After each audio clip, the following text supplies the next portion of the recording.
Hello, everyone. Welcome to a very special, probably the most special that we've ever done of the Ice and Dixon show. My name is Ice, and with me, as always, is Dixon. How are you?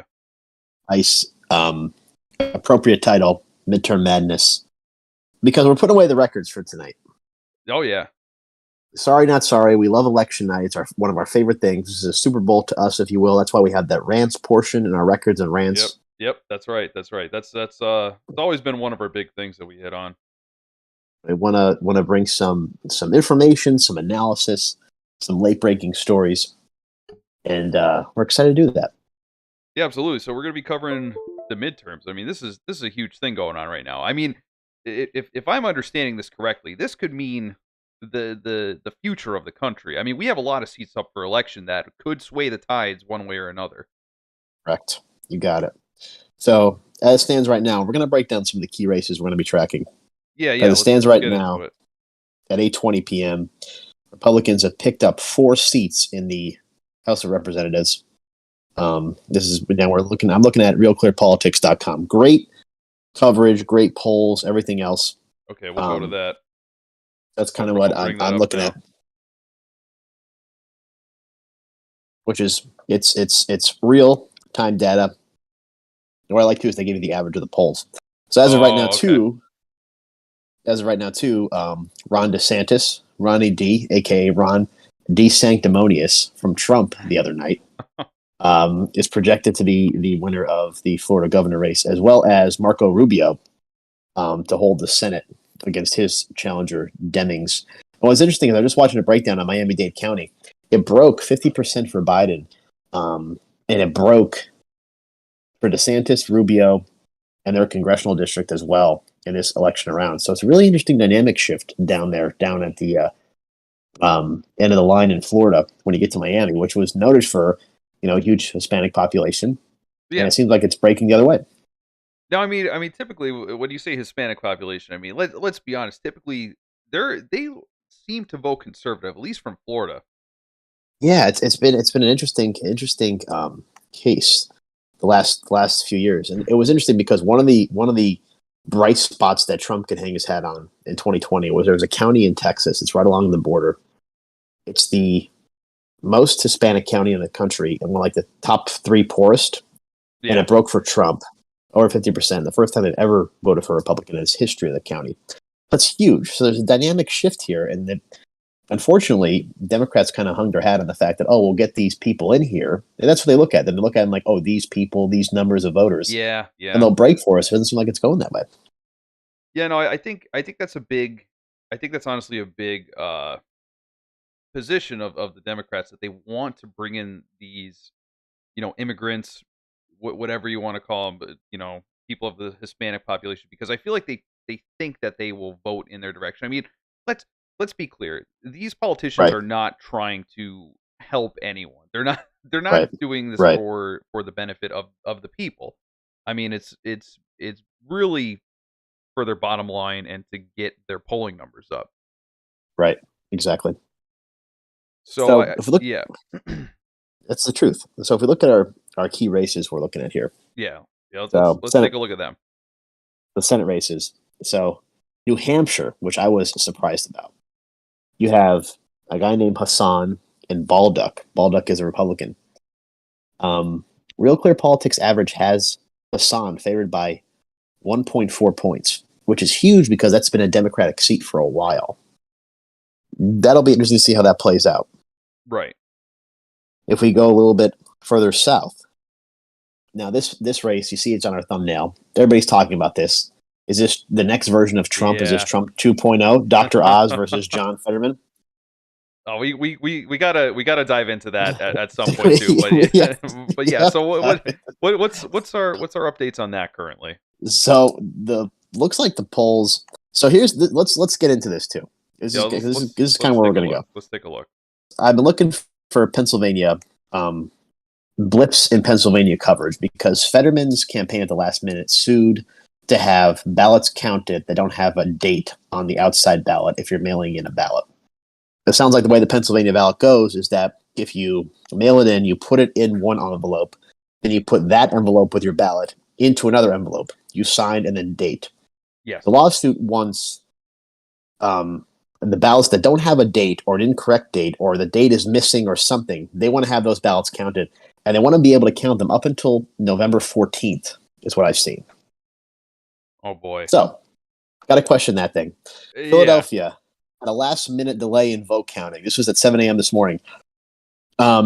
So they voted. Philadelphia City County Council voted 2-1 to reinstate what is known as poll book reconciliation, a means of flagging mail ballots submitted by voters who also voted in person. Well, don't you think that should be already like a thing? Don't you have to sign something? Yeah. I mean, I'm sorry, Dix. Could you explain that really quick to me? Like, what So exactly is going on there? And this is in Florida, you said, right? this is in Pennsylvania. This is in Philadelphia. Oh, this is in So Philadelphia. Okay, I'm sorry. yeah, we're I'm talking sorry. about we're still in Okay. Pennsylvania. So Okay. if you got a mail-in ballot, you submitted that mail-in ballot, Yes. Yes. voted by mail-in ballot, and then you go to vote in person. But the way this is the statement right from the commissioners: Well, a wait. means of So flagging mail ballots submitted by voters who also voted in person. so So it they're means they double voted twice. voting. Yeah, they're Yeah, they're double voting. How? See, this is the problem that I have. I mean, okay, I understand what the mail in ballots for. I totally understand. I mean, originally it was mainly used by our armed forces who were right, overseas, or they couldn't get to their polling places because they were you know stationed otherwhere. right, right, So so you so that was a way for them. But now there was this big push for everyone to do the mail in ballots, and this came on by COVID, and right, everyone was pushing this, but now it seems like they want it to be the main way for people to vote, which right. I mean, that just seems like more of a hassle because you already said that so Fetterman is suing for this, right? Because he Yes, wants yes, it's because people are incorrectly submitting right. their ballots. And but the whole thing seems like a very arduous, very confusing process. Definitely, 100%. And So what I I mean, think is interesting is, I'm sorry, go ahead. no, no, I was just gonna say it just begs the question to me: why would you do that in the first place? I mean, I could walk to my polling place. I mean, I don't know. I know a lot Right. of people don't live in a small town, but it's easier. It's the truth. And what I find interesting is that you hear a lot of these things, especially in Georgia. Oh, these election laws, they're going to voter suppression, all these kind of things. I was Right. looking into the Pennsylvania ballot. You have to put a stamp on it. So in reality, I mean, I could take, public transportation. I could walk. I could get a ride. I could ride my bike. Essentially, things that aren't going to cost me maybe any money. I still have to get a stamp if I want to mail my ballot, which to me is almost like a voter suppression thing. Meanwhile, I need a stamp. I need to date it. If I can't put a stamp and a date on a piece of paper, there's something going on here. Maybe I should really reassess my priorities and what we're doing with these mail-in ballots in reality. Yeah, And yeah, why yeah, are yeah. they being counted? Why should they be counted if I screwed up? But have you ever? Okay, so let's just an example. You send in your rent check and you forget to date it. Oh, Sure. no big deal. No problem. No big Eh, deal. We'll sell this. No problem. No, you're probably going to get evicted, right? right, right. Makes absolutely no sense. Thinking in Pennsylvania, here's another great story I just found out. So, Luzerne County, big county on the radar, Yeah. broke for Trump twice, just outside of Biden's hometown of Scranton, depending on who he talks to. A I love. few books written about Luzerne County after the 2016 election because it's been a primarily Democratic county, but that really was the icing on the cake for Trump's victory in 2016. Yeah. A judge in Luzerne County, Pennsylvania, ordered polls in the county to stay open until 10 p.m. Eastern after voters reported some polling locations. Now, get this, Okay. running out of paper for voting machines. I actually saw that this morning. I was looking up on the news of what was going on, around the Yeah. country, and that was one of the things. Now, what the hell's going on? Is this incompetence? What is it? Oh my God. You have to think this election's probably been on the calendar for, I don't know, 100 years. How long have we had midterm elections? For a while, right? Yeah, I would say so. You've had, let's just be conservative though. Let's just say you've had 2 years to prepare for this, right? Sure. Forget it. Get out, forget it. 6 months, right? Yeah. Wouldn't you order enough paper for the voting machines? I mean, Now, granted, you have to delve into conspiracy here. Now, what's becoming a conservative county? Is this voter suppression? yeah. I mean, it just seems like these things are popping up, and it's frustrating to see. Certainly is. So, But so no, but I mean, no one's paying attention to it. I think that's the issue. yeah, I got this from Fox News. Okay. So what I found, it's true. It's amazing. So Hmm. talking about, there's two, I think, a couple key races in Pennsylvania. One of them is the House seat there, Bognet versus Cartwright. Yeah. Um, Bognet, relatively newcomer, but ran for a seat for something else, was endorsed by Trump. That's going to be big. Then you have the statewide race. So you have governor. So I was looking at the governor race, and it's current Attorney General of Pennsylvania Josh Shapiro, and a guy that has been labeled as a fringe guy, became kind of popular during COVID because he was fighting mask mandates and everything else. Doug Mastriano. So Yes. I was looking into like ads for different candidates, and some of them are hilarious. But the final tally on Shapiro's spending is like $250 million, right? Yes. His biggest ads focus on abortion, all these kinds of things. What I can tell from what I've been searching for, Mastriano has one ad that he runs all the time. That's it. No, no, What's interesting, good. and that one. Now, what does Mastriano focus on? Mastriano's literally, so there's it's pretty funny because there's if you search like QAnon, the ad Hmm. comes up that's anti Mastriano, and one of the attacks is that he's tweeted QAnon items 52 times on Twitter. Mastriano, this is Shapiro's claim, Okay. and that he was honored at a QAnon conference. So it's like he's like, and the tagline is, the more we know, the crazier it gets, or something like that, which is hilarious. Yeah. So yes, the ad that Mastriano runs is basically kind of summing up everything Shapiro says. He's Yeah. like, oh yeah, they wanted to keep your business closed, they want to keep your kids in masks, and like, I'm running for freedom. That's it. That's the only ad he has. What I think Yeah. that's interesting is that Shapiro should be essentially a lock, because even going back to Bill Clinton, James Carville, his right hand man, said to Bill Clinton, when you're running in Pennsylvania, you have Pittsburgh, you have Philadelphia, and in the middle you have Alabama. Hmm. And so you could venture that if Philadelphia shows up, or half of Philadelphia shows up, or Pittsburgh, they run in, they only press Shapiro and walk out, that should be enough. Meanwhile, he's spending $250 million on this race. And the Yeah. RCP average for governor for his poll has him polling at plus 8.3%, which is a big margin, but it's not huge given the amount of money that he's spending on this race, which should be pretty much he's walking into it. Yeah. Now, and I know that. I mean, and this was a big thing because I think it's interesting that you say that because that really isn't a huge margin, but I feel like a lot of people think that Shapiro has a lock right now. I mean, currently right now I have the vote counts up on screen. Cool.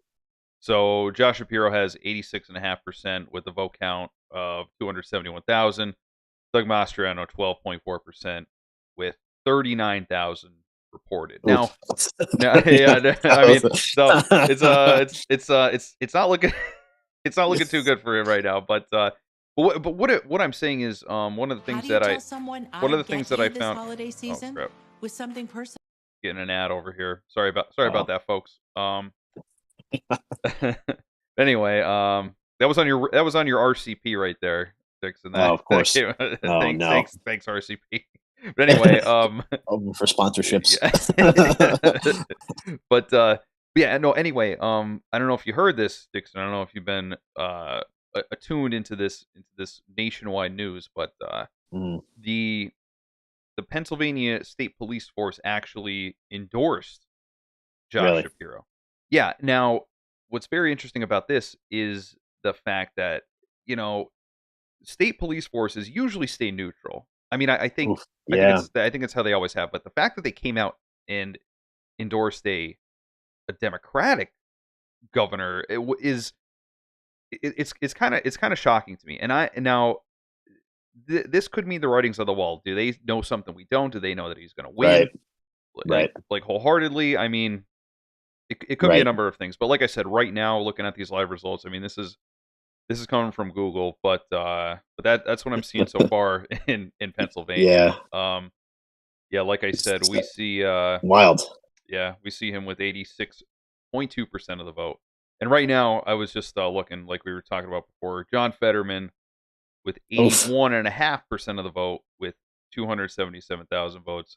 Meme Oz 16.6% with Doctor 56,000. the Doctor. Doctor Oz. So we have to talk about this Yeah, because yeah, at the very least, I don't know if you give him credit or not, but you got to give Oz credit because I've been following this race pretty good because it's hilarious.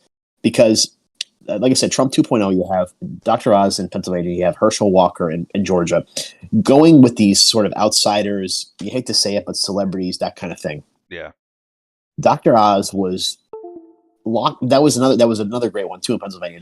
That his primary took weeks to settle out, yeah, and finally he got the nomination. Immediately, Fetterman is polling double digits against Oz. yes, Fetterman is kind of laying back, doing his thing. He ends up having a stroke in May. Interesting enough, the campaign didn't let anybody know until a few days after the fact that he had a stroke, and immediately got a clean bill of health from his doctor, who won't get into it, but he's also a campaign donor. yeah, Oz and Fetterman kind of had the Kamala Harris type of deal. He was in the basement for the entirety of the summer. Started to come back out. Does an interview with NBC. Revealed that he needs closed captioning to have a conversation with you. He needs yeah, to read the captions and then respond back. yes, Oz slowly is climbing up the ladder. Narrowing the polls, and then this was all over the place. Fetterman and Oz had a debate. yeah, Now they kept the expectations pretty low because Fetterman, Mr. Steel Town, that's Mr. Steel, yeah, wherever the hell he's from, Pittsburgh, I think. He's a hard scrapple guy. He doesn't debate well. That was all the headlines going into it. MSNBC was talking about it. How he's not a good debater. He doesn't debate well. Really, really struggled, and it was obvious there is some sort of delay, some sort of impact that is causing him to have an issue when it's communicating. And you've yeah. seen the clip along in the internet where he said, "Oh, I support fracking. I don't support fracking. I don't support fracking. I stand and I support fracking." That was his Yeah, line. no, that was verbatim. Yeah, and then the spin on it was you listen to MSNBC was like, "Well, he's not a good debater anyway," and maybe the reporters that were talking to him beforehand were bad at small talk and all this kind of stuff. So Now, RCP average has him as Oz at a positive 0.4%.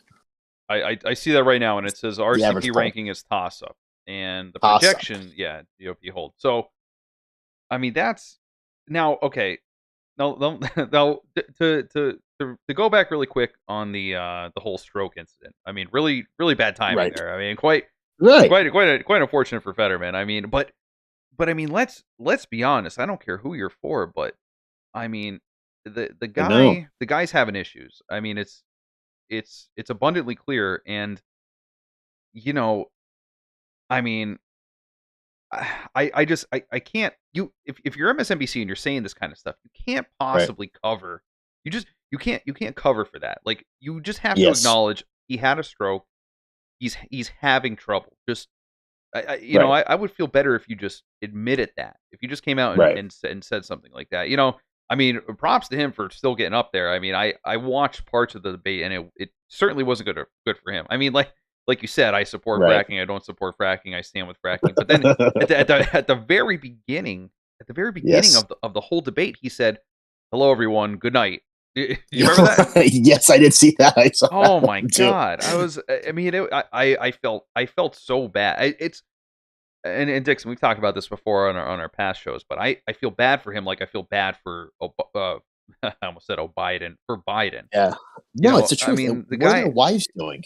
yeah, I mean, they don't, the guy doesn't know what's going on, and I think that's going to be the same for Fetterman. Now let's just say, let's say Fetterman wins. Let's say he gets it. He goes against the polls that are on RCP and Right. everything like that. Right. Is he going to be able to run? And then my question is, what happens when a senator, a sitting senator, can't run? What happens in that? That's a really good question. Well, Joe Biden said that he's looking forward to having his wife in the Senate. She's going to be a Mm, good addition. okay, Once again, all a right. sad thing. A sad thing. I think it's probably too late for Biden, but Fetterman should be at home recovering, recuperating, rehabilitation. Yeah, Um, and just a really sad thing. The fact of the matter is this: the poll to me is shocking, and I guess I'm not that shocked, but I mean I don't think Oz is that great of a guy. Fetterman is out of his yeah, mind. But for the poll to reflect that people are still willing to go out there and cast their ballots, and I guess we've seen it before, for this mentally incapable individual is just, it's kind of interesting. Now, once again, the DNC, I got an email from the DNC. They raised $2 million after that debate for Fetterman. Really. Yeah, See, and I think this goes back to the whole Trump versus Biden in the presidential election. yeah, I think it is people voting because they hate Oz versus how yeah, competent they think that Fetterman is. And I think that's what it comes right. down to. It doesn't matter how capable of a politician they are or anything like Yep, that. It just matters that, well, I hate Oz, so I'm going to vote for Fetterman. I could put a warm body there. It doesn't matter who it is. It could be the right, guy. It could right, be the cashier at the grocery store. Doesn't right. matter. What's amazing to me is that these whole races have been, the tone has been so intense about abortion, women's rights, all these kinds of things. And I Yeah. really hate to say this, but a lot of the things I'm seeing on Twitter and the ads I'm seeing and the comments I'm seeing, like a man on the street type of thing. So what are you voting for? It's Yeah. these women that are like in their 50s saying that I don't want a politician telling me what I can do with my body. And it's like, are you planning on becoming pregnant anytime soon? Like, it's like, Yeah. Yeah. where Yeah. are you going with this logic? And Yeah. No. No. so, Yeah. Absolutely. so we I go a little bit. Go ahead. Go ahead. no. Go I ahead. know. I'm sorry. I was Yeah. just gonna say. I think that's just that just comes back to the fact that they just hate him. I think that's it. Yeah. That's Yeah. all. That's all it really comes down to. That's the truth. All right. So And if we move, yeah. we move further south to New York. Yeah. Sure. Okay. Yeah. Let's let's go. We'll come back to them later, I guess. We'll see. So we go. We'll see what's We'll going on see where there. they're So at. okay. So we're traveling to the great state of New York. Yeah. So we go to New Okay. York. So So what's going on in New York, Dixon? so a big race in New York is the New York governor. Their race for New York governor. So the big thing with that is that you have the incumbent Hochul, who was installed after Andrew Cuomo, resigned after sexual assault allegations and everything else. Yeah. I guess there was, what I'm reading is there was some internal fears about her capacity and her ability to lead, and is she really even that sharp? For They Hochul. went with her anyway. Yes, for Hochul, yes. So Interesting. she's been running against this guy, Lee Zeldin. And early in the campaign, Hochul took what I'm reading as a rose garden approach, meaning she was her campaign was based on what she was doing as governor, not doing public appearances, all those kinds of things. Polls in the last 4 weeks have indicated that the lead that Hochul enjoyed has shrunk enormously, and that Zeldin is gaining ground. And actually, had one poll had him up by 0.5%.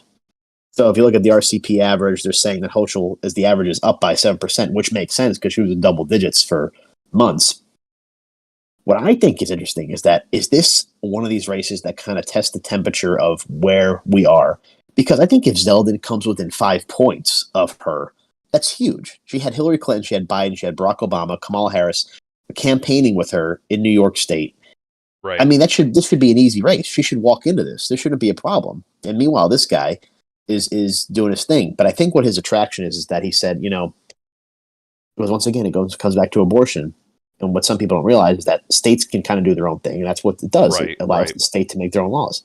New York had more protections than the federal government allowed prior to Roe v. Wade being overturned.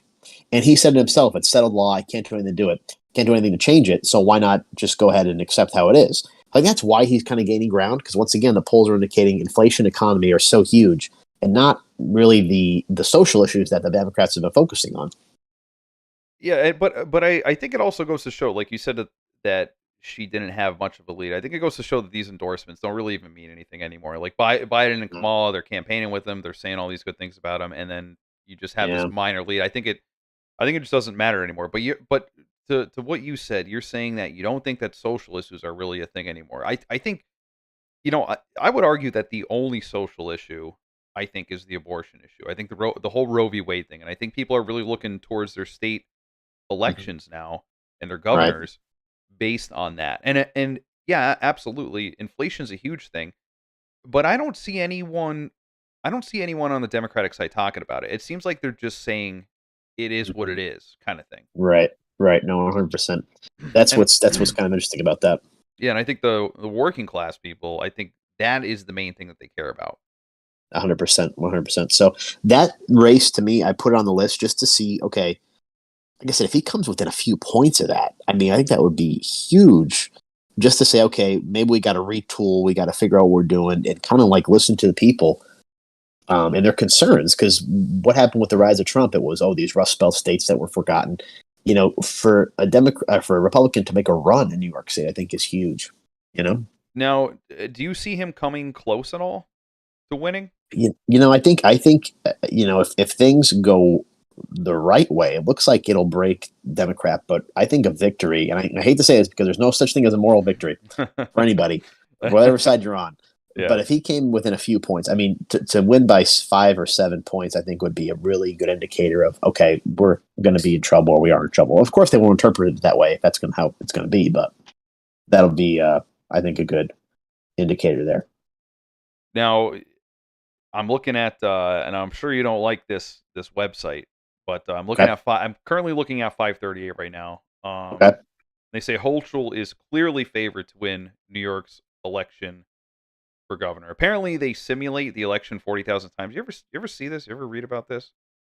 I have. I never really dug into What it. this 538 does? Yeah, I'm not Yeah. sure what they do, but it It's says Nate Silver, right? Isn't it Nate Silver? He's into yeah. that. I'm Yeah. not a big fan of that guy. I don't rubs me the wrong way. But Well, anyway, that yeah, Hochul's supposed to win okay. 95 in 100 and Lee Zeldin 5 in 100. Well, they Um never got anything right wrong before. I don't think. Right? They. no, I don't no, I don't Nah. I don't think so. Not at all. Not at all. Oh my god! So yeah, that's one to keep an eye on. I think that'll be exciting to see, just to see how it goes. Yeah, I mean Um, nothing rolling in though. I'm not seeing any yeah, results for this one. I don't know why. Is there I don't something know when they close. out I don't there? know what the deal is. I didn't see Oh, any that issues. I googled, um, you know, voter issues, and that nothing seemed to come up. let's take a look. I'm trying to figure out when New York State polls close, but I'm not seeing anything right now. When do polls close in each state? Maybe this will be helpful to have up right here. Mm. See, New York. Oh, here we go. It's because New York is 9 p.m. Oh, 9 p.m. Got it. Well, that That's should come why. up. Well, stay tuned, everybody. Oh Everybody, yeah, those yeah, two our two viewers out there, drop a yep, comment. What race are you yeah, excited for? What's going on? Let us know. Let us know.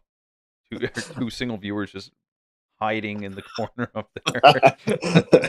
Oh, this really sucks. Well, hey, get a load of these guys. They're probably just put it on the screen, just laughing. So if we, so are you ready to move Yeah, no, westward, slightly? I'm having a blast. Yeah, So let's Ohio. do it. Let's do it. Let's go to Ohio. So it looks like the governor race in Ohio has just been called for. Let's see. Let's look at RCP. I think they just called that for Ohio. Mike DeWine, who was heavily favored, has been there for a while. Don't know too much about him, but he kind of waltzed into that race. The big race to keep an eye on is the Senate there.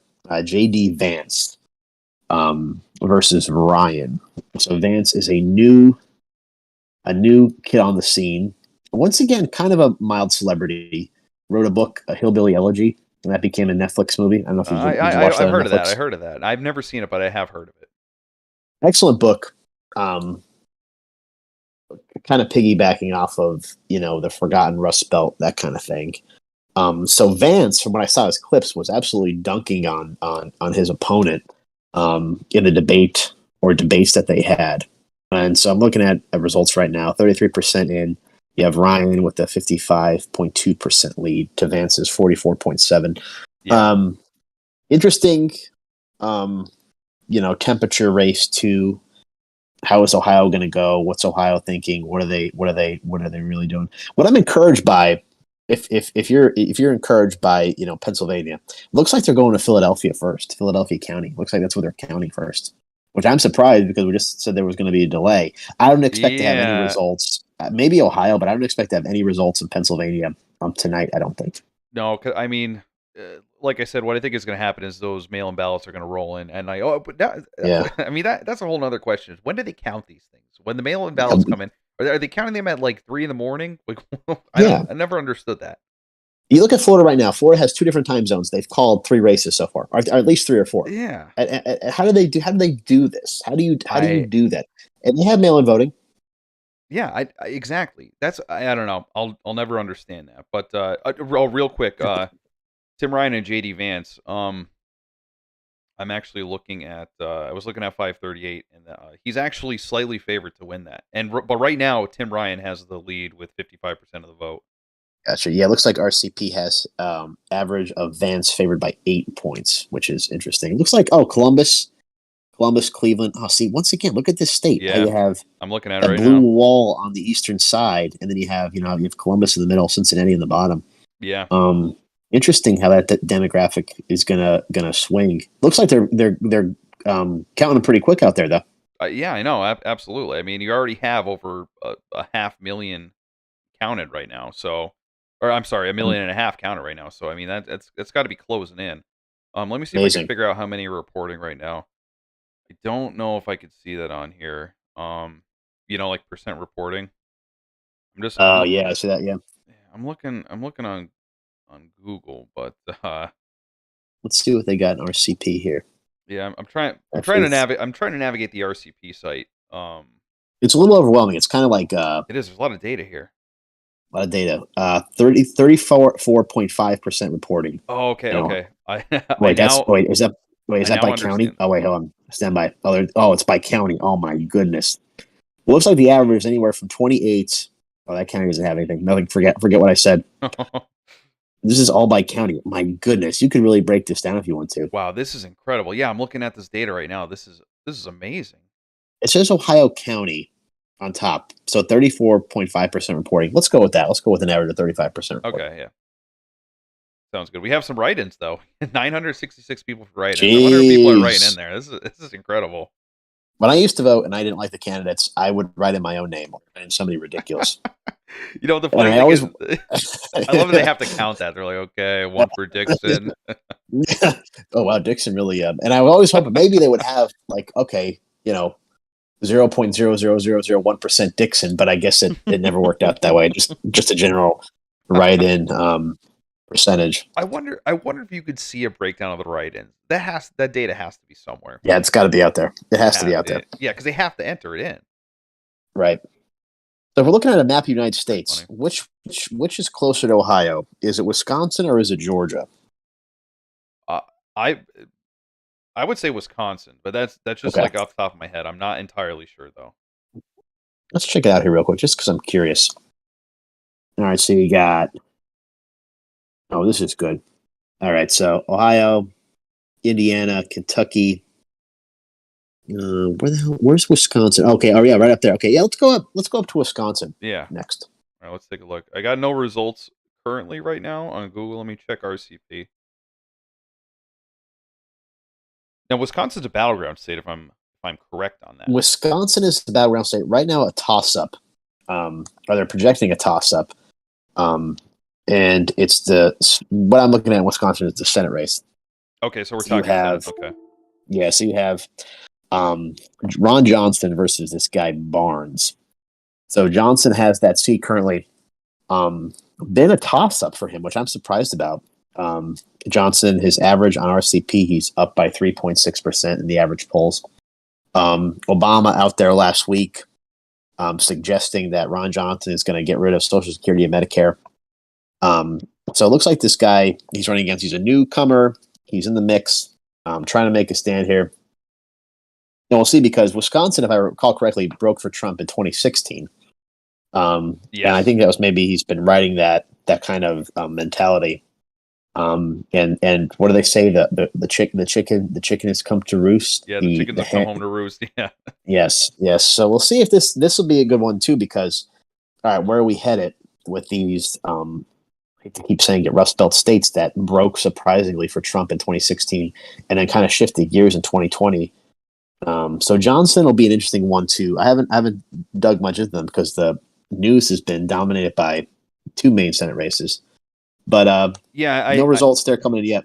I haven't heard much from this. So what I see from 538 at least is that Johnson is favored to win in Wisconsin's Senate election. 81 in 100 he wins. Okay. So, And Oh. it's kind of interesting. It looks like the polls were saying that it was almost deadlocked in September as far as the polls went, Mhm. and then it started to spread out the closer that it got towards Gotcha.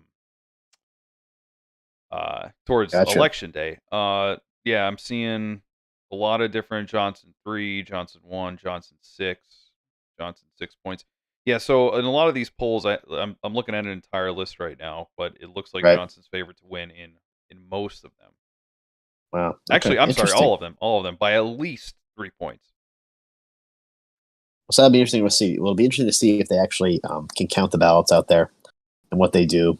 And that'll Yeah, be interesting to see because that's if the GOP has any hope, that's one they want to keep.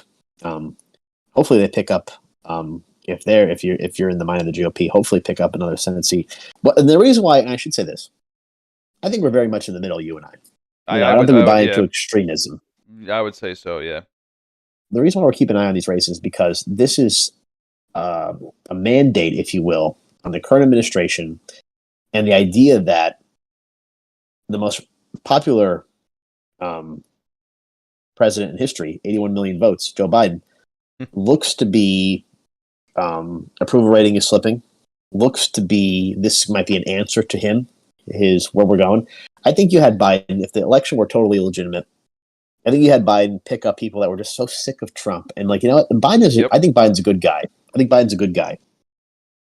Yeah, I I don't think think he's yeah. nefarious in ways that some politicians are. I don't really see him going out of his way to slight anyone, I guess I could say. I mean, Right. maybe things go along behind the scenes, but I just don't see that from Biden.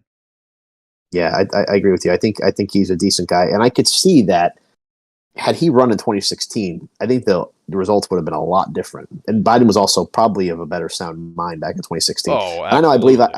I believe I voiced to you on election night 2016.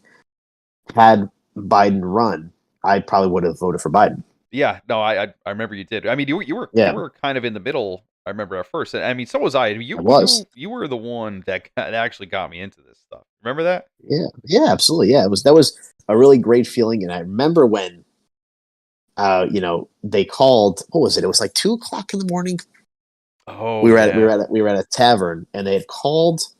I think they called Was it a Wisconsin state, or Wisconsin, or one of them, yeah. and celebration, and then also half of the bar. Remember, they played "It's the End of the World as We Know Yeah. Oh, yeah. so, half the bar was celebrating, half the bar was in an uproar and playing "It's the End of the World as We Know It." That Yeah. was a wild time. That was incredible. But I'll be honest. Yeah, I'll say who I voted for then. I mean, I voted for Trump, and I hated Hillary. I really didn't yeah, like her, and Trump was bringing in something new. It was a totally different. It was just a totally different look at politics, and just to be able yeah. to give the finger to the man, essentially, it was an empowering feeling to know that someone was in there who appeared to finally care about the working class Right. people. We're going to get into that. Give the finger to the man once we get out into Washington because this is a race that's so interesting to me. Oh, But if I can't wait. Oh, by the way, yeah, just real quick on Wisconsin, we got results probably coming in around 9 because that's when they close as well. So I mean, we'll gotcha. keep an eye on that. Looks like the Republicans have picked up another House seat. That's +5 for the Republicans. Republican governors have lost a state. Now, what state was that? Let me look at this. Well, okay, so I'm sorry. This is in the state of Washington. You said right? Washington Senate race. Yeah, but we're not just yet. This is geographically minded, I think. Okay, okay. Okay, I the was way just the way the way all the right. way it is just going is we're geographically Yeah. minded here. Okay. Okay, so Democrats have picked up the state of Massachusetts with 1% reporting, according to RSDP. Healy is projected to defeat Deal. It looks like 1% reporting. They're recording that as a Dem pickup. That's interesting. Interesting. I never understood it because I see this so many times. The 1% reporting and they call it. I never. Do you understand that?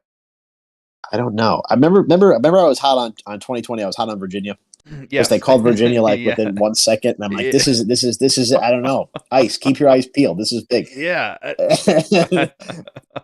And that was something else. And I remember it's funny because going back to 2016 because 2020, of course, we couldn't celebrate in person at our local tavern, like we Yeah. wanted to. Right.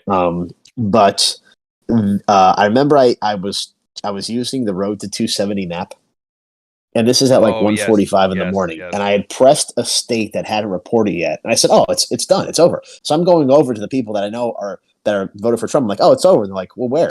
I'm like, "Well, he's up by 3% here. I think it was Alaska or something. I pressed by accident." Oh. So don't drink in 270 is the advice I can give to you. And also, I I like really, that, don't drink it too I, separate. yeah, I really hate to bring this up. I really, really hate to bring this up, Okay. but you know as well as I do, if the 2020 election were completely legitimate, my initial maps had Trump losing to Biden, Really? according to Rose 270. Yes, I really hate to bring this up, but I remember because I remember I texted you once again, middle of COVID, where we're sitting home, getting drunk every single night Yeah. in Right, the home yeah. bar. Really, really good for ourselves, yeah. Yeah, really, really health conscious. Yeah. Focused on your health. Stay indoors, wear your mask, and get drunk every single That night. Don't yeah, talk yeah, to anybody. Work absolutely. from Yeah, home. yeah, just yeah, yeah, don't talk to any work from home and drink yourself silly because you can't do anything. Right, exactly. So, um, I remember sending you a map. I'm Uh, like, this is what I think is going to happen. You're like, well, this isn't good. If this is what we want, I'm like, no, it doesn't look that good. yeah, I remember And that. then ended up being a blowout. And I remember in one of the counties, it was the wall. It was what was so vexing was that there was that wall in eastern Ohio that was solid red, and there was one county in Pennsylvania. I guess it was Erie that broke for Biden that went for Trump 2016, and that kind of shifted the dynamic for the Pennsylvania results because those took weeks, if I recall correctly. Yes, yeah, it took a long time. Then Nevada took forever. And then Arizona, they called. There was another one they called within like 5 seconds of it going. So I have no clue. And I remember they had to defend themselves. Washington Post and Fox News were like, "Well, based on Yeah. this data, they were going to do it and everything else." So who the heck knows? So we went from the beautiful state of Wisconsin. Let's see. So where are we going next? If we were looking at Wisconsin, Johnson. Um, oh, this is let's jump down to North Carolina. Alright, let's take a look. Got a lot of results in there. Yeah, that's what it looks like. I'm watching a newscast right now. It looks like they just kind of touched on it now. So big Senate race down there. Bud versus Beasley. Really nice names. I like that. I like the Um, alliteration there, it's nice. yeah, Bud versus Beasley. So And this is for the Senate um, now. for U.S. Senate, Yeah. yes. So poll from RCP for North Carolina Senate has Bud favored by 6.2 points.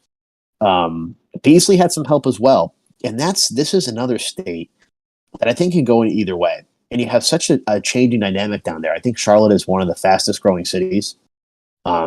People are moving down to Charlotte. There's a huge amount of economic boom in Charlotte, headquarter wise. Went for Trump, I believe, in 2020. I don't know about 2016, but will be an interesting, once again, temperature race at the state level to see, okay, number one, we see people that are moving out of so-called blue states Yes, to yeah. for lower taxes, essentially more freedom, that kind of thing. I think North Carolina is one of those states. They're kind of always been in the middle for the most part, and this Senate election will be an interesting dynamic as well. Bud has been running for a while. I was recently in North Carolina. I feel like the last couple of years, I feel like I've seen Bud signs forever. But yeah, Bud favored. Looks like initial results are saying that Beasley is getting an early lead, early jump. So what we're seeing right now, we got 64% reporting. Beasley has an early lead, 49.2% with almost 1.3 million vote count. And then Bud Gotcha. over here, we got 48.9% with 1.28 million. So I mean, this is really close. And I'm looking at all these polls, but it looks like Bud is favored to win this. Mm-hmm. Um, Gotcha.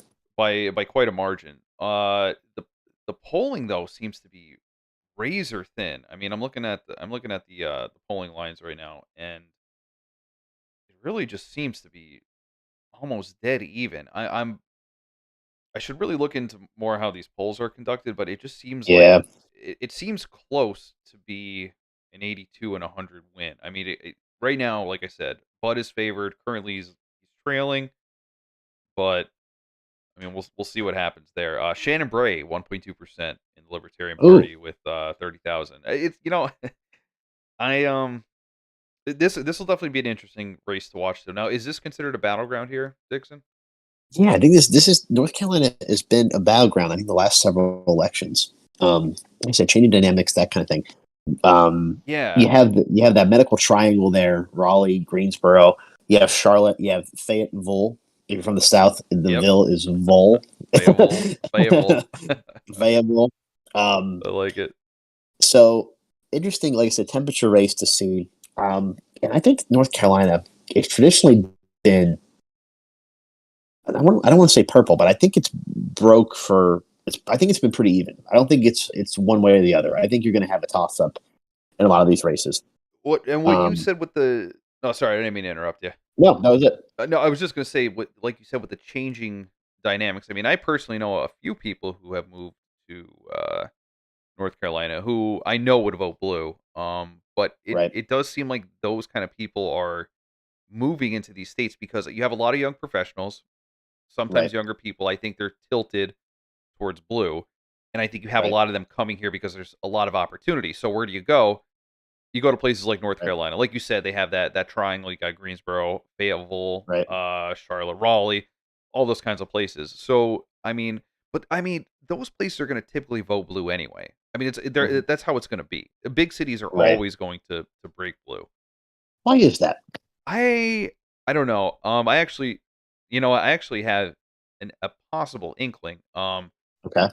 Now a lot of people say at least this is what I've heard. I don't know if this is anecdotal. I don't know if this was a study. I can't honestly remember, but a lot of people say that it could be because you have people that are all integrated with each other. They interact with people of other cultures constantly.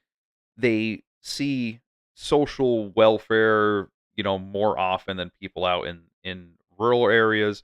So Right. they get all these, I guess, liberal or socialist views because they're exposed to them constantly. Hmm. Hmm. So that's my understanding. I think the more populous you get, the more interaction with other people you have, and then you're just more likely to vote blue. Right. Absolutely.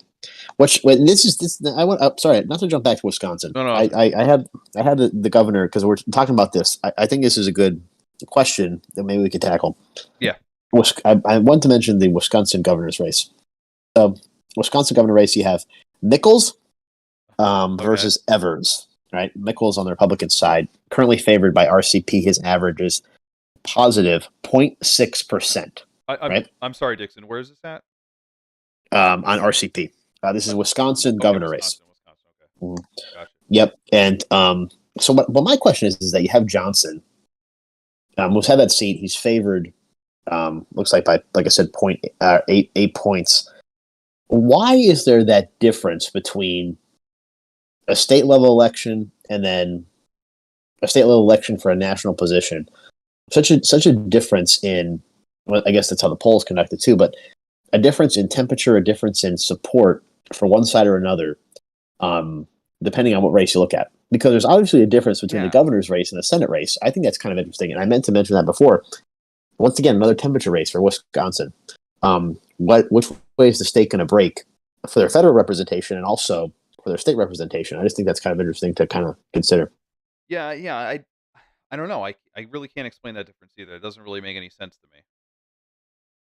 Well, we'll keep an eye on Wisconsin. You Yeah, keep making that cheese. Is that a cheese state? Is that the cheese state? yeah, they're the cheese guys.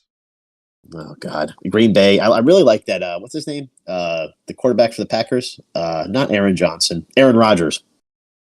Yeah, Aaron Rodgers. Yeah, He seems like he's a really spiritual guy. He's been on Rogan. He's been on these retreats. He's doing mushrooms. What's up with him? He suddenly just grew his hair out like a hippie. What's It, going on with it, that it, Aaron it Rodgers? probably focus on this on the football Yeah, at task when I can see the Packers aren't doing all that well. But yeah, I know. Maybe focus on your job. I don't know. God, these guys like Thomas Brady Oh my goodness. and since he's gotten divorced, the guy cannot compete. He won this past weekend, marched down the field like I think it was like 10 seconds. It was like 75 Yeah, yards. Amazing comeback. I'm a Tom Brady guy. I'm a Tom Brady fan. I'm saying it right now. Everybody hates a winner. Tom right. Brady is the ideal, in my mind, NFL player. Keeps his nose clean, does his thing, and but just kind of fell apart there after Giselle Bundchen kicked him to the curb. Yeah, no, yeah, that was actually pretty. I actually saw a meme that says undefeated since divorce. Did you see that? That's great. That's pretty good.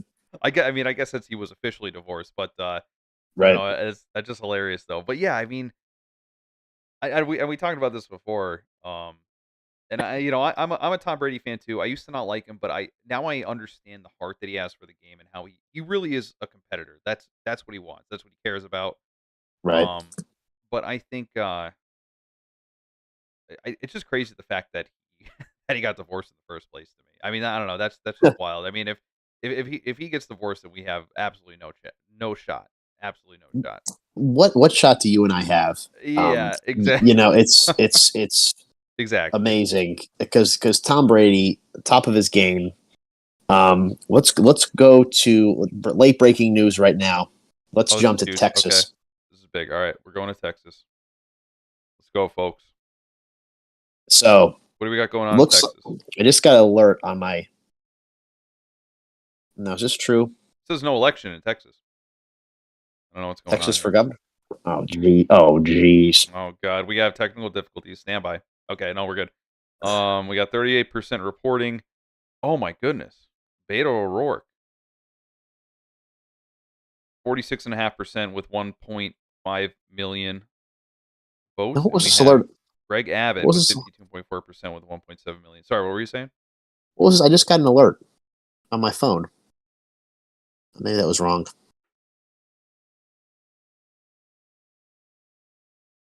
Wow. Okay. So Fox News decision desk.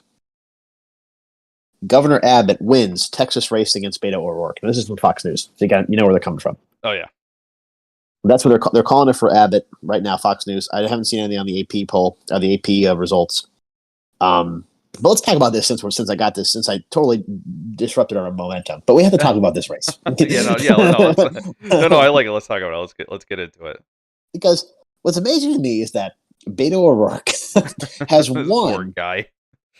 two elections in his entire life. Right? He was mayor of El Paso, and then he was a state rep or a United States representative, I believe, Yeah. from Texas, representing that area in El Paso.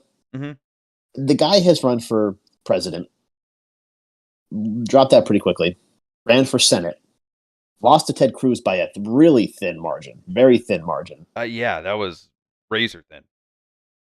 Now he's running for governor, which he might have a shot at. And but what I'm saying is, why is this like their guy? Uh, that that is a really good question. Why are they picking him? And it seems like they're just throwing him at everything.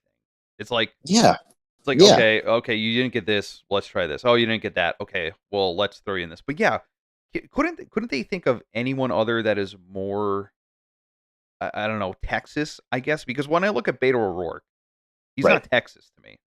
It rhymes with beta. You hate to say this. I mean, yeah, you hate to say it, like you said, we're not we're not extremists or anything, but I We're mean, not. but yeah, no, you're absolutely right. Why is this the guy? Because he doesn't have he doesn't have any charisma. I'll say that. No, and he made an ass of himself. We went to Abbott's press conference or something after the Uvalde shooting, and he started yelling at Abbott like he made a total ass out of himself. Yeah, What I think is you that don't do stuff like that.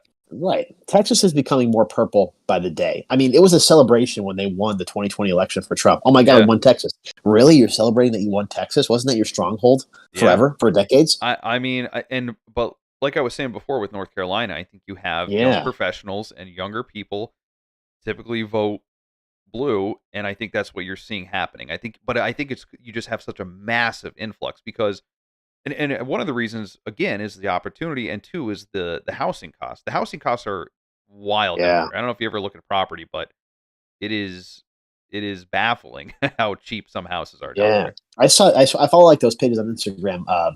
the different real estate pages, and you can get like a whole ton of house. But like you're talking several $100,000, but nothing like it would be in other states. Oh, Nothing like it no. would be anywhere else. It's No, amazing, and no. no income tax as well. Yeah, I know. I think but, that's more like, fiscally conservative policies, I would say. So Right, but right, it's right, so right, so, the people are going down there, they're voting for blue, but they're, gaining or they're, benefiting from the fiscally conservative policies. right. And that's we know people that move to Florida that are anti DeSantis. Yeah. I know a person that moved to Texas is anti Abbott.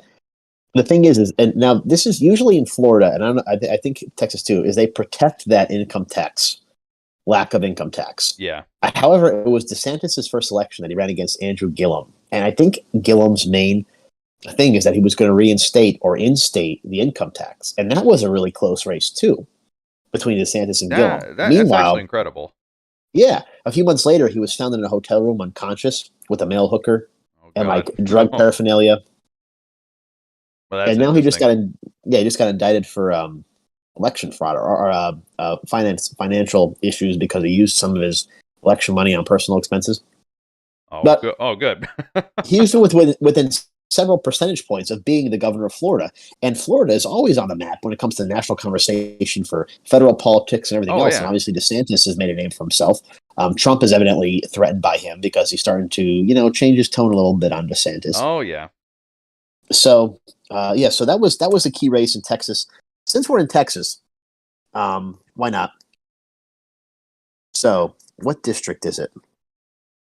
Maybe they don't say it. Maybe they don't say the district. Okay. What are we looking for here? Uh, Mayra Flores versus Vicente Gonzalez. And So now what race is this? this is a house race. Okay. Take a look. Let's go to it right now.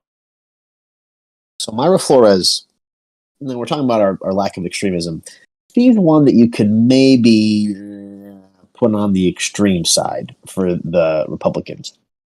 Staunchly conservative, very religious, strong, steadfast in her faith, pro-Trump, Trump endorsed, I believe. And she won a special election a few months ago, which was huge because that district flipped for her for the first time in a long time.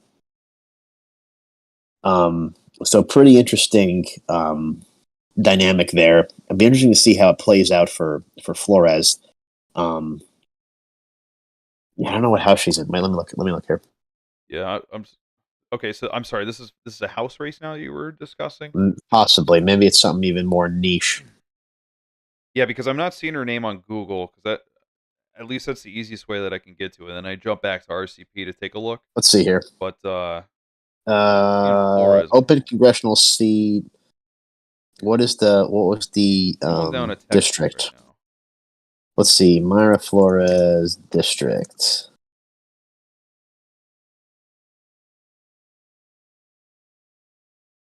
Uh, 34th congressional district. Okay, so we're looking for District 34. Oh yeah, there it is. Okay, Yeah. got it So right now. so that was huge that Flores flipped that seat for the GOP when she won that special election a few months ago. She's only been in, I think, for like like I said, maybe 4 to 6 months. So interesting to see how this plays out. This is her first real test. I mean, In this reality, is like a dead heat right now. I'm looking at 35.9% reporting. Victor Gonzalez has almost 50% of the vote with 27,000 votes, and then Myra Flores with 47.1% with 26.2 thousand. So it's really close right now. it is close. That's going to be a race to watch because if the GOP has any hope of making a name and kind of dominating the conversation, taking over the conversation, as opposed to their Democrat counterparts when it comes to, oh, this is what this cultural group respects, or this is what these people want to see. This is going to be a good indicator. Okay, well, maybe that's not what we think. Maybe that's not where their heads are at. Maybe their views are aligned with a different party than they're taken for granted for, as the Democrats often do with immigrants and migrants and everything Yeah, else. right, right. So keep your eyes on Texas. Yeah, that'll be Of interesting to watch. Yeah. according to Fox News, I mean, they call the governor race. I don't know. What are you looking at numbers in Texas for governor? So when I let me just go for Google right now since I'm here. Right now, Greg Abbott, 51.9% of the vote with nearly 2 million. Beto O'Rourke, 47% of the vote with nearly 1.8 million. Trying to look at Gotcha. percent. 51% reporting. Gotcha on that. Okay, gotcha. So that'll be interesting to see that race. I mean, Beto. I mean, he loses. He loses so far. He's lost pretty gracefully, with the exception of the presidential election. But Yeah, I'm. I don't know. I don't know if that's gonna. I just don't know if that one's gonna happen for. It. But yeah, we have 52% reporting currently. gotcha. It looks now. I'm looking back at RCP. I'm trying to just see the differences here. If anyone is like gaining a lead because the Google results at least seem delayed. Yeah. No, it looks like Greg Abbott is in fact holding his lead. He got about a 200,000 vote difference between the both of them. So Okay. I mean that's pretty handy. But yeah, That is pretty handy. Definitely. now again, do all of these states are all of them counting the mail-in ballots at the same time, or is this I have no simply idea. see now that really brings a lot of things into question because we all know and we saw what happened, you Hmm. know, with the Yes. presidential election. Once the mail-in ballots come, I mean, you Yes. could have sweeping blues just everywhere, just because Yes. these mail-in ballots are counted at 3 a.m. or whatever, Yes. and when they get Let's reported, it totally uh, flips it. So let's clarify. We're saying sweeping blues because that's how they're breaking. we yeah, we saw it in 2020. There was yeah, nothing that broke for Trump when they were counting no, mail-in ballots. There was nothing. nothing. There was a literal, as I say, a drop in the bucket. Um, Yeah, oh, so yeah, so it's kind of interesting to see. yeah, no, Um, there wasn't one. There wasn't. Yeah, no, you're absolutely right. I don't think there was one single state that turned over. A lot of them went. They were red when you went to mhm, bed and yeah, blue in the morning. I remember going to sleep around 3 a.m., 3 or 4 a.m., and that was right after Trump got up and he said, "We won this election. It was beautiful. It was Yeah. good." And then Next thing uh, you about know, about 3 hours later, yeah, things changed very, very, very quickly. And yeah, like you said, we're not saying that this isn't a bias thing. This was the evidence. This is no, what happened. You yeah, know? no, yeah, absolutely. Like you said, I think me and you are pretty in the middle. At least I would say Yeah. we have a level head about it. Right. Right. Exactly. Right. Yeah.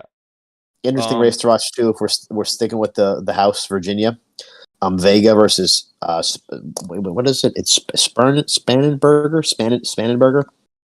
Let me look at this. Now, while you're looking at that, just really quick, Yeah. what's interesting to point out about that is the fact Hmm. that we have nothing. I don't think we have anything reported yet. Let me see. Hold on. I'm sorry. Is this a Senate race here? Yeah, and this is actually in Virginia. Sorry, I, this is a House race. oh, a House race. Okay, I'm sorry. Yeah, in Vir- Okay. in Virginia. So this is another one of these small congressional races to watch, because Virginia, like I said, I was hot on Virginia in 2020. I thought they were a little premature. If we look at, let me see if I can get a poll for Virginia. Well, no, So, right now, I'm seeing that 4 seats, eight of the 11 seats that were up were called. okay, yeah. So I see here, I see that. So this is Virginia District 11, Vega Spannenberger. Vega, the Republican, has a 51.1% lead. That's 99% reporting. So that'll be interesting to see if they call that race tonight or not. Yeah, I don't know. Yeah, when it's close like that. But again, it goes back to my question, and I'm probably just too misinformed or ignorant on this. But it's crazy that things are 99% and they're not called yet. But then you have ones that are Yes. 1% and they're called already. I don't know. I'll never understand that. Never understand it once in our lives. And ICE, that's why people should tune into this, because it's two dudes. We like music. Oh yeah. We like ranting, and this is why we're doing this. Drop down your prediction for Virginia Senate District or Congressional Yeah, District 7. yeah. Yeah, let's hear Who it. you Let's betting hear on? it. Oh man, this is great. This kind of broke down pretty quick because we're kind of all over the map. Did I? No, I kind of like it though. You know what? Um, you know what, Dixon? I think I need a drink really quick. Do you mind if we take Yep. a quick few minute break, guys? Yep. Let's take 5.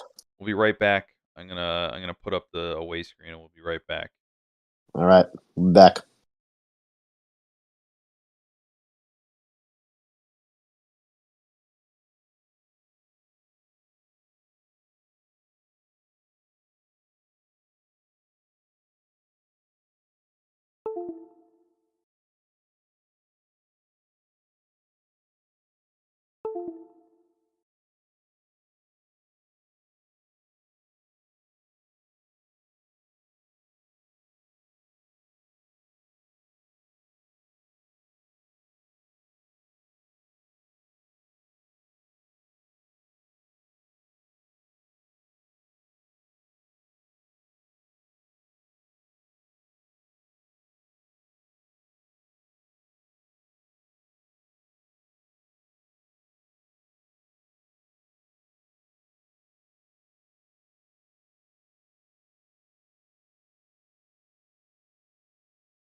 Yo, guys, we are back. Sorry for that little break there.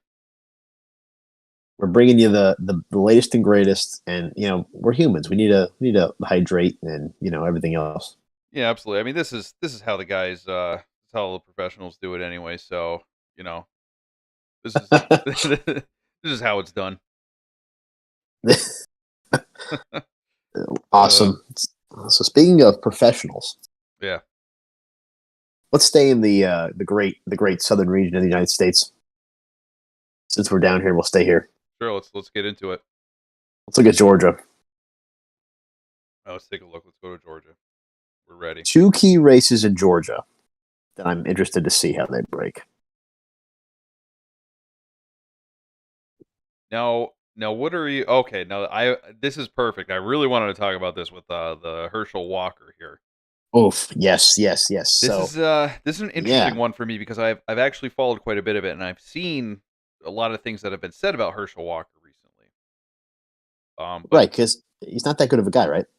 Is that what I'm getting or no? so yeah, okay. So now the first thing was his son coming out and saying that you know he's not a good father figure.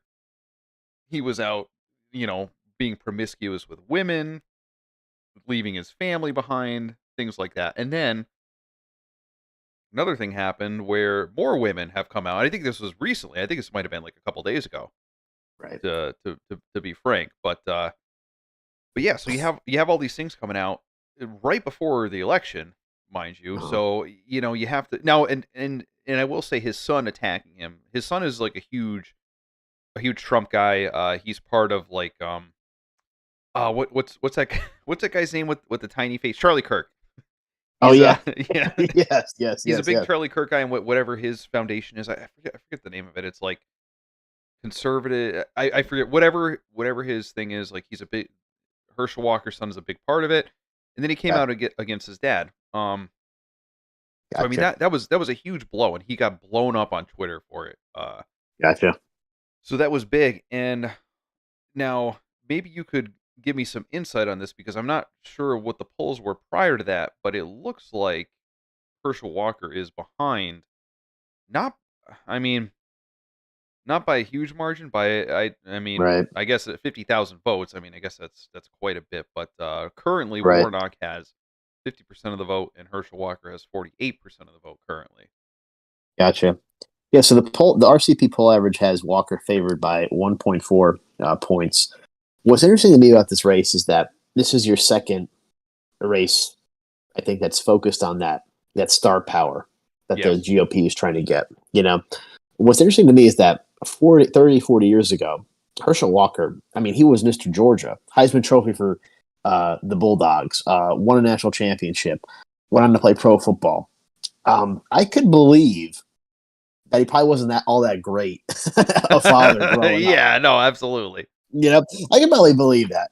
Mm, When it wasn't that great of a guy. Like I think he's had some anger issues and that kind of thing. I think what's interesting, and this is another one of these races like Pennsylvania where you have Fetterman and you have Oz. yeah. You have Raphael Warnock who won an election, in 2020, running against Kelly Loeffler, and Loeffler was one of the worst candidates that in modern history that's ever run for office. Accused of insider trading during COVID, just a totally Yeah. unlikable figure. Um, Supposed businesswoman, but it just seemed like she was just had really dirty dealings. Warnock comes around. Warnock had been accused of his wife of abuse, of domestic violence. Never pressed any charges, but there's on video. Oh She's boy. admitting to saying that this is this. He's not the guy he claims to be. I want to get this out right now. Never went any further. Interesting. So I don't know what Warnock has accomplished legislatively, but both kind of, all right, this is kind of the best we have in Yeah. in Georgia. Yeah. Yes.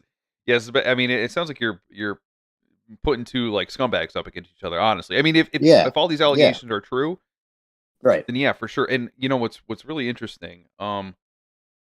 It says, you know, it says Walker is favored to win, but he's only right. slightly favored. And I'm looking at the polls, at least in the popular vote, and it is literally dead even. Um, Gotcha. literally So a 50-50 split. Yeah. that'll be interesting to see how it plays out because Georgia has the runoff rule that if a candidate doesn't achieve 50% or more of a vote, it goes into a runoff, and then you have to vote again. No, I'm sorry. Could you explain that one more time? If he doesn't So the receive how Georgia much? 50% or more than 50% of the vote, Hmm. you have an automatic runoff in Georgia. So I believe both of the Senate races in 2020 were both runoffs with Warnock and John Ossoff, who is the least impressive individual I've ever seen in my entire life. Oh God. Uh, um, both won those races from Georgia, and this ties back into something. so Oh boy. uh, it ties back into the governor's race in Georgia, Okay. a rematch of Stacey Abrams versus Brian Kemp. So Abrams and Kemp ran against each other in 2018. Kemp narrowly defeated Abrams, and then Kemp got a whole lot of heat in 2020 because they were kind of the first state to reopen during the COVID era. They were opening salons again, that kind of thing. Yeah. He's like, oh my God, Brian Kemp is going to murder Georgians, all this kind of stuff. They credit um, Warnock's victory, Ossoff's victory, and then Biden's victory in Georgia to Stacey Abrams for mobilizing the state, getting the state to be not even purple, just straight up blue in 2020. And what I think is really interesting in this rematch for governor is that Abrams, by all accounts, from what I can tell, has yet to concede the 2018 governor's race. she's, she's never admitted defeat or conceded the race as of yet, from This is what I understand. Abrams. This is Abrams you're talking Yeah, about. Abrams, Stacey Abrams, No, yes. this is very, very interesting. Yeah. So that's what's interesting to me is that she's credited with kind of making Georgia what it is today.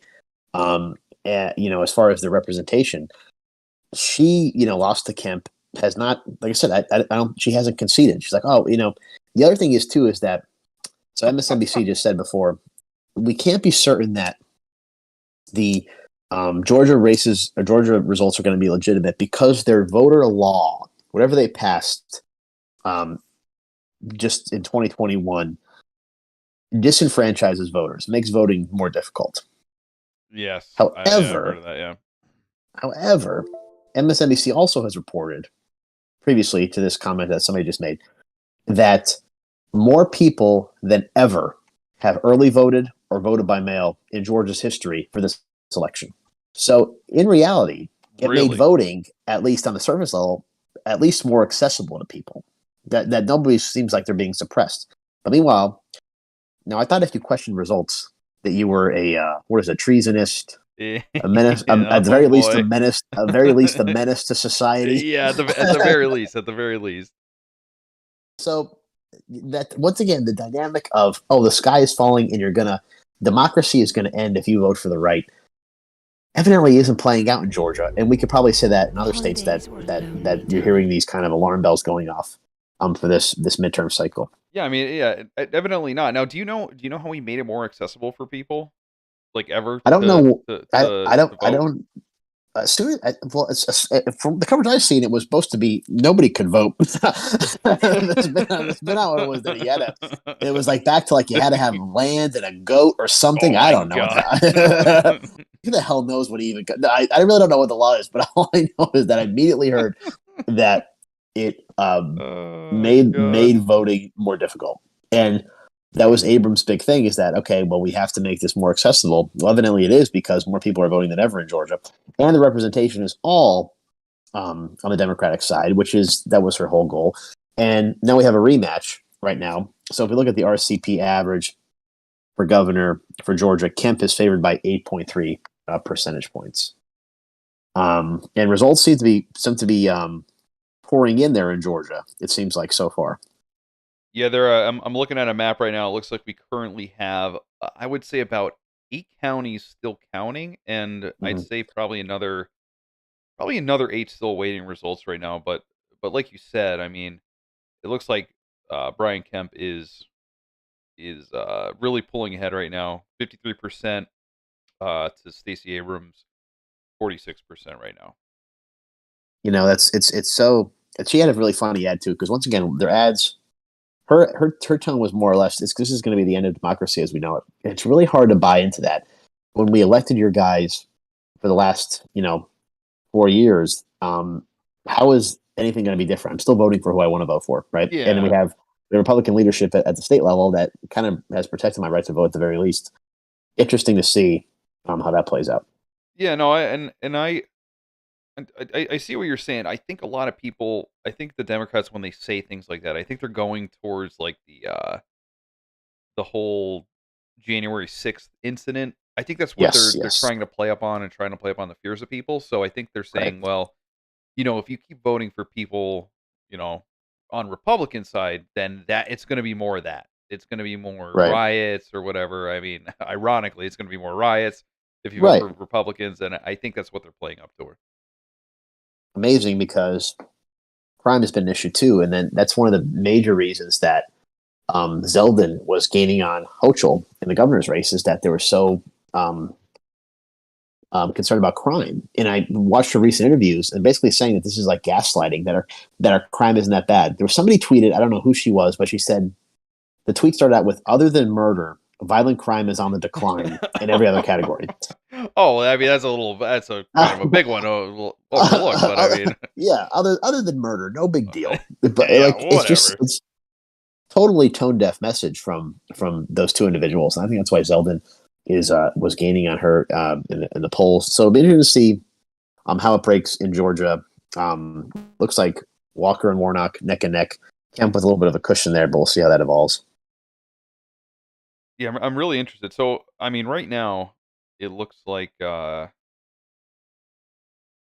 trying to figure this out right here. I'm trying to see like what do we have in so far? It looks like Let's the see here. Senate Let's see. results. It looks like 39 Dem and the GOP. We have 40 now. 538 is reporting that we have 40 Democrat wins and 40 Republican wins currently. And right Okay, now, right. as of right now, 0 seats have been gained or lost on either side. And that's for the for what for the Senate? Um, yes, sorry, yeah, this is for the Senate. Yeah, gotcha. Okay, so the House looks like, according to RPC, yeah, I don't see anything on the Senate gains or losses. Yeah, I do see nothing. that there were 6 gains for the U.S. House for Republicans, and that just got updated now. It was No, plus that's 5, but they've huge. picked up six seats. What's interesting to me is once again they gained 6 seats, but they lost 2 governorships, which I thought was interesting. Where do they lose their governorships at? Where? Oh yeah, look at this. Gain 2 seats. Yeah, we got 10 Dems and 17 for the GOP. Um, Interesting. yeah, Google won't let me see Oh, which how one can how flips. convenient. Yeah, no, I can't look Let's into that. I guess. let's see. Let me Hold look on. at this. I'm Let me sorry. let me see if I can grab this. I'll go Let me see to. if I can grab this quick on RCP. Here we go. Um, Democrats +2. Maybe I could see on here. so Colorado was a Dem hold for governor. Maryland was a Dem pickup. Their previous governor was Larry Hogan, who Okay, yeah, I see. was really in the middle, and then Massachusetts was a Democrat pickup as well. So they lost Maryland and Massachusetts as of right now. But the other ones are everybody else is holding. The only open one, I guess, is maybe not the only open one, but the main open one is the Pennsylvania race, which we touched on before. Which let's see what Yeah. Josh Shapiro is up to. What's he doing? Yeah. What's going on with them? Let's take a look. 29% in, 60.8% for Shapiro. Mastriano 37.4%. Don't expect any results this evening E- for Pennsylvania. Yeah. Yeah. Like we said before, Yeah. it's looking like we have only 30% reporting. I mean this late into the night. I mean let's be honest. Josh Shapiro has quite a considerable lead Right. over Mastriano, but right now, I mean, once they roll in those mail-in ballots, I feel like that's going to jump even Oof. more right now. Yeah, that'll be it. That's the truth. Yeah, I I, Um, I think I think he's kind of dead in the water right now. well, maybe the Pennsylvania State Police, as you said, we're Well, really yeah, onto something. I, I I'm telling you, I think that now here's I have a whole thing about this. I think they saw the writing on the wall, right? Right, right. And then they saw the writing on the wall, and then they said, okay, we this guy isn't going to be on our side. He's going to be all about like Right. cutting our forces, all things like that, all our funding and things like that. So Right. we have to back the guy because he's clearly going to win. It's Um, definitely a good assessment. I think you're probably right because you got to get in their good graces, I suppose. Right. I mean, I that's it's kind of it's honestly kind of a ballsy move.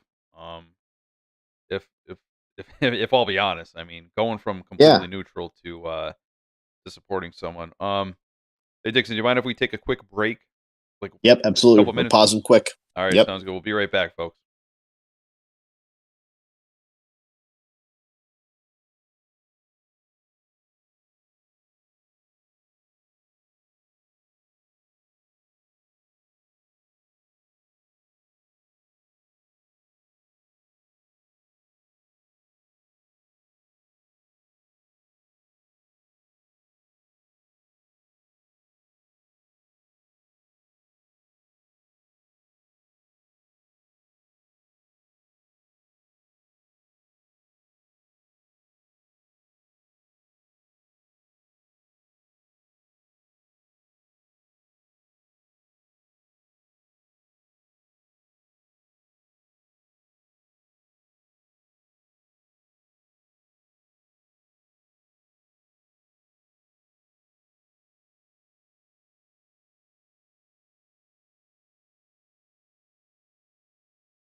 All right, guys, we are back from the break. Here we go. More live coverage now. Stop the music Stop the music now. for the night, and we're on. This is purely rants. Well, maybe yeah, it's raves and rants as Yeah, opposed to right. records and Yeah. rants. uh, all right. So, all right. So where we heading to next, Dixon? We were just discussing um what were we just? Oh yeah, Shapiro and Yeah. Maestriano. Yep. Yep. Old Doug. Let's stop off at another, I guess, similar state to Pennsylvania. Michigan, Okay, let's. land of lakes. They have See a lot what's of lakes going out on there. there. I believe that they do. They have some great lakes. That I've heard. Oh yeah, they do have some pretty decent lakes. So the big race. All right, yeah. So what do we Um, got going on here? Oh, Dixon. Here you go, Dixon. Tudor yeah, Dixon. I was just Any yeah. relation or? Oh God, I don't know about this too. I don't Oh, know about this God. Tudor Dixon. Would she take your I last name or? yes, really saw the show, understood the traction we Yeah. were getting, and thought, we can make a run here. Oh God. So that's the big race, is the governor race. So Gretchen Whitmer versus Tudor Dixon. Whitmer national coverage. Number one, because during her infamous press conferences for during the COVID pandemic, she had a Fauci, like those religious candles that they leave at the cemeteries, Oh come on. or they had Are like you a about to say what? religious. Are you gonna Yes, say what I think you're yes. gonna say? She had a Fauci pillow and a Fauci candle, Oh religious come on. style candle in her office. Dr. Oh boy. Fauci. That was number one. Number two, turns out she concocted a plan that she was going to be kidnapped. That they had a protest at the Capitol for to lessen the pandemic restrictions, and she said that there was a plan to kidnap her, which ended up being totally false. It was, Oh my goodness. I hate to say, it was much like January 6th, where you had an inside job here with the FBI. Oh wow, our live stream just got shut down. No. Oh, oh I was like, what? What? Wait a second. What? So Oh god. kind of a referendum, a mandate, a moratorium. Whitmer favored by only 1 percentage point on RCP, her average. Um, Dixon making a run against Whitmer, and will be interesting to see if people are still voting with those things in mind. Because Whitmer is once again another hypocrite. You know, stay indoors, do your kind of thing. They had her and her husband had a boat on Lake Michigan. Whitmer, you know, they were using the boat. I think at one point fishing was shut down in Michigan.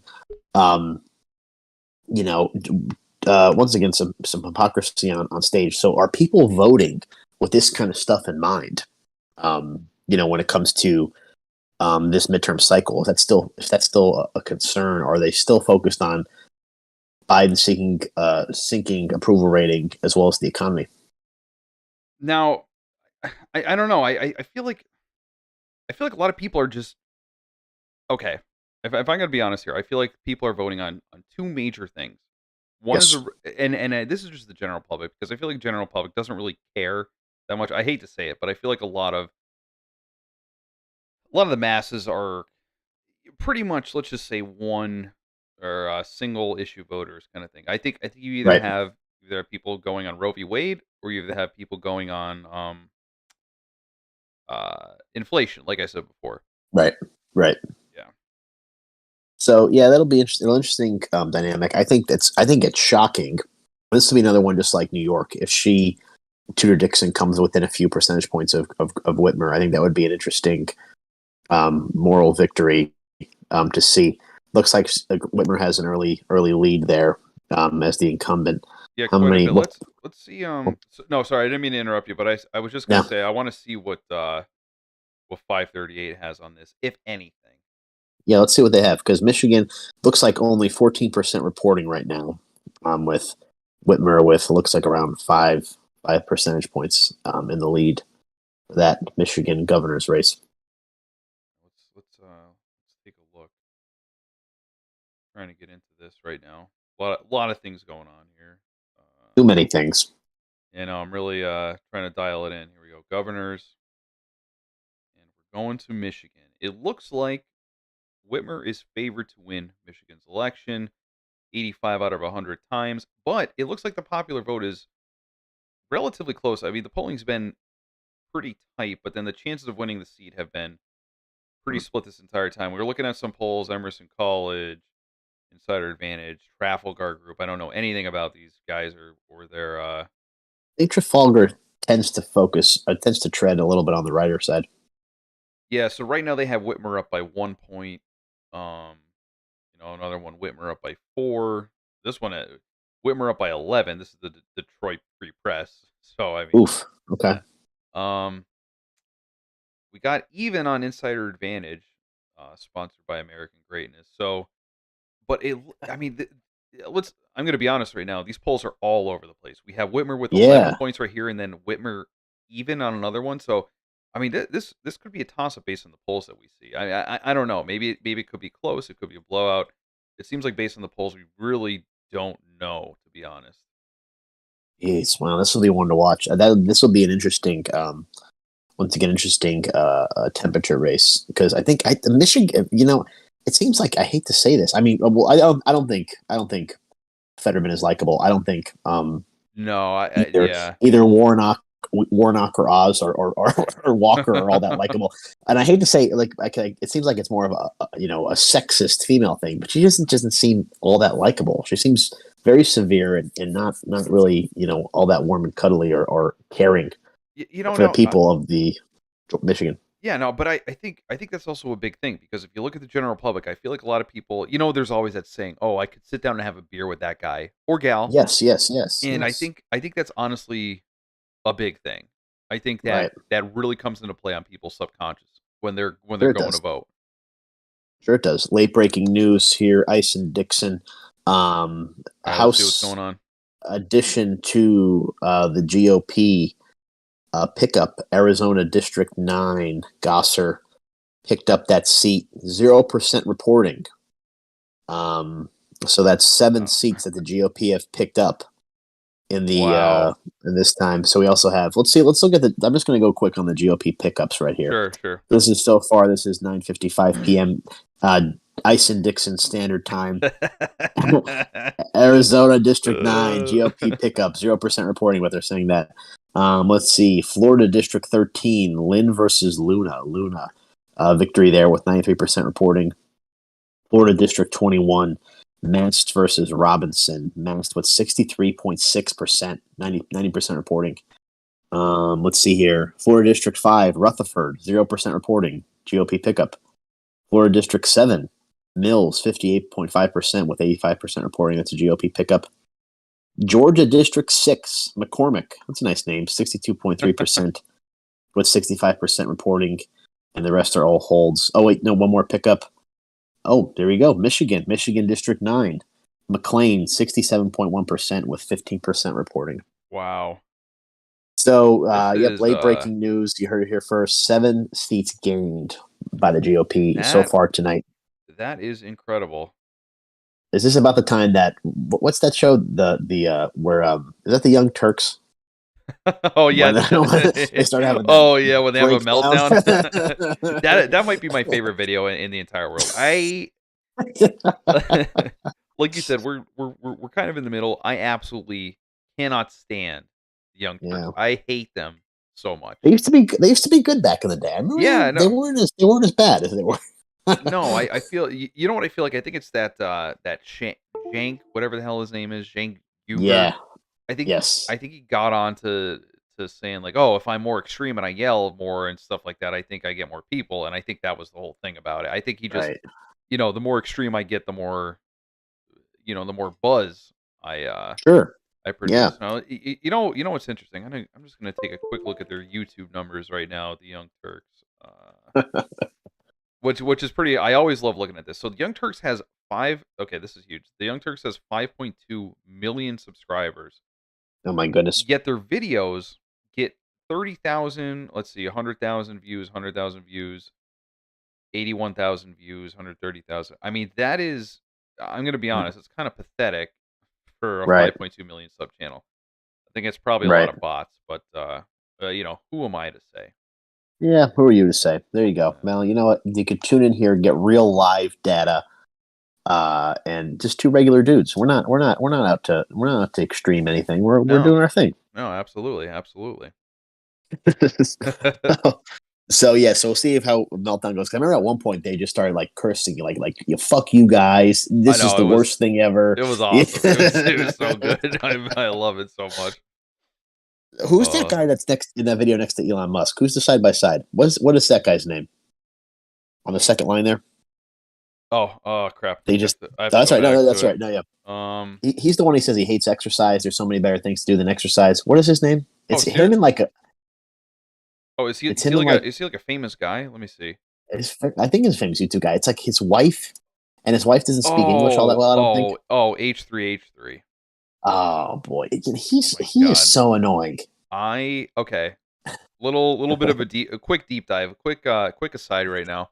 Um So, okay, H3H3, his name is Ethan Klein, right? Okay. He was huge on YouTube. He used to be one of my favorite YouTubers, easily, easily. Okay. Um, he was just he made some funny jokes. Right.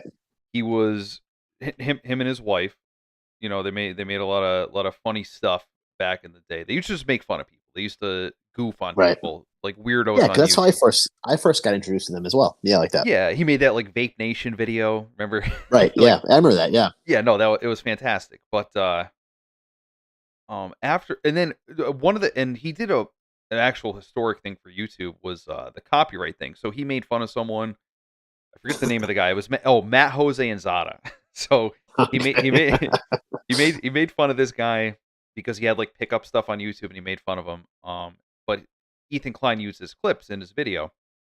Uh-huh.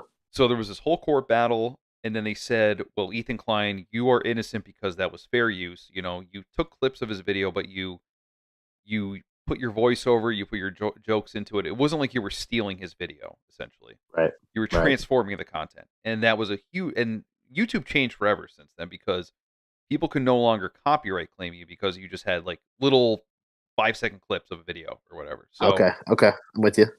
he was huge. Everyone loved him. But then he started this friggin' podcast. He stopped comedy. He stopped like his edgy shit like that, and then he went down this like far left extremist pipeline.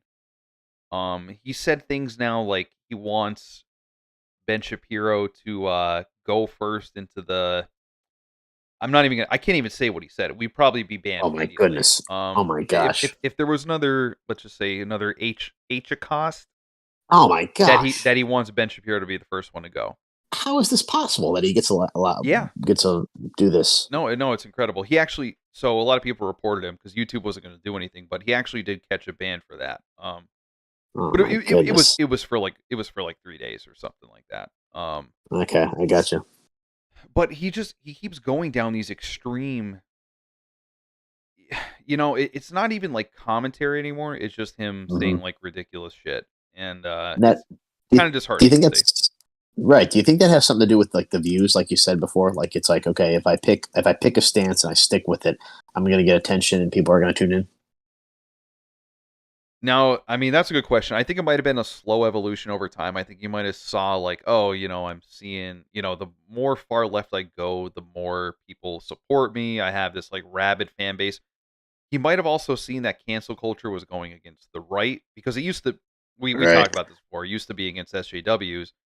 Now, if you're an SJW, that's a cool thing on YouTube. So I think he flipped the script. Gosh, Yeah, why? Why is that cool? I I don't know. I mean, socialism, far leftist, like that. I mean, that's just a big thing now. So I don't know. I don't understand it, but I mean Have you now? Have that's you? kind of where we are. I mentioned this BTS.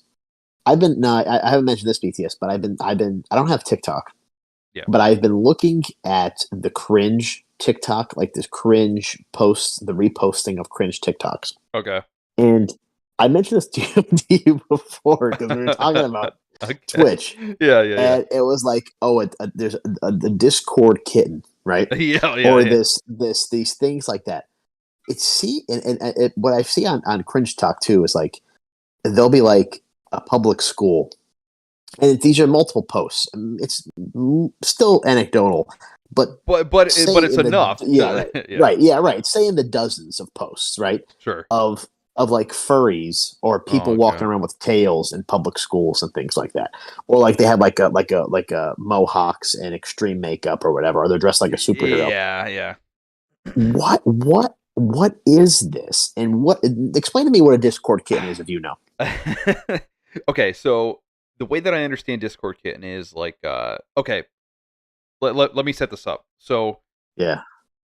if you play a game with a group of people, like for instance, my brother has a guild on World of Warcraft, and everyone. That's great. Okay, all right, okay, good, got it.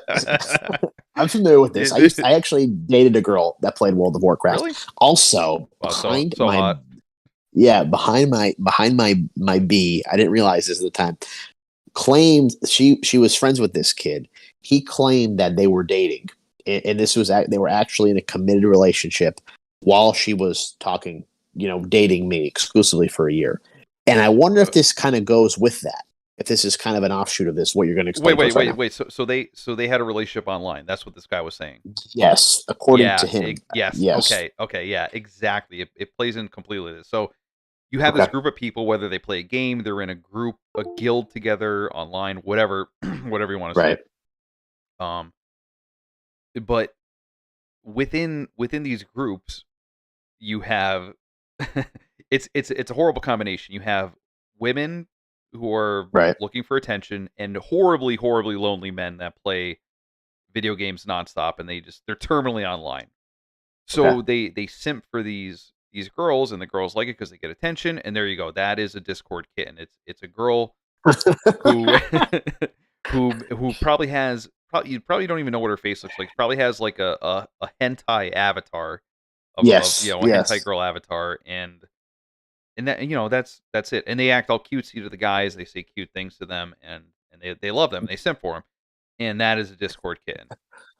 So the Uwu where the Yeah, yeah, Uwu yeah, where they yeah. put their Uwu. fingers together. Yeah, the Yeah, uwu. Yeah. is that an anime term? Is that where does that come from? What is Okay, so that? so the uwu. I'm gonna look this up right now.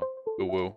So it is you could see right now. It's the thing that you make to like make like a little like a cute cat face, I guess. Okay. Oh, I know what Like you're that. talking about. Like the before the emoji before the Yes, emoji. yes, yeah, Yeah, yeah, exactly. And then yeah.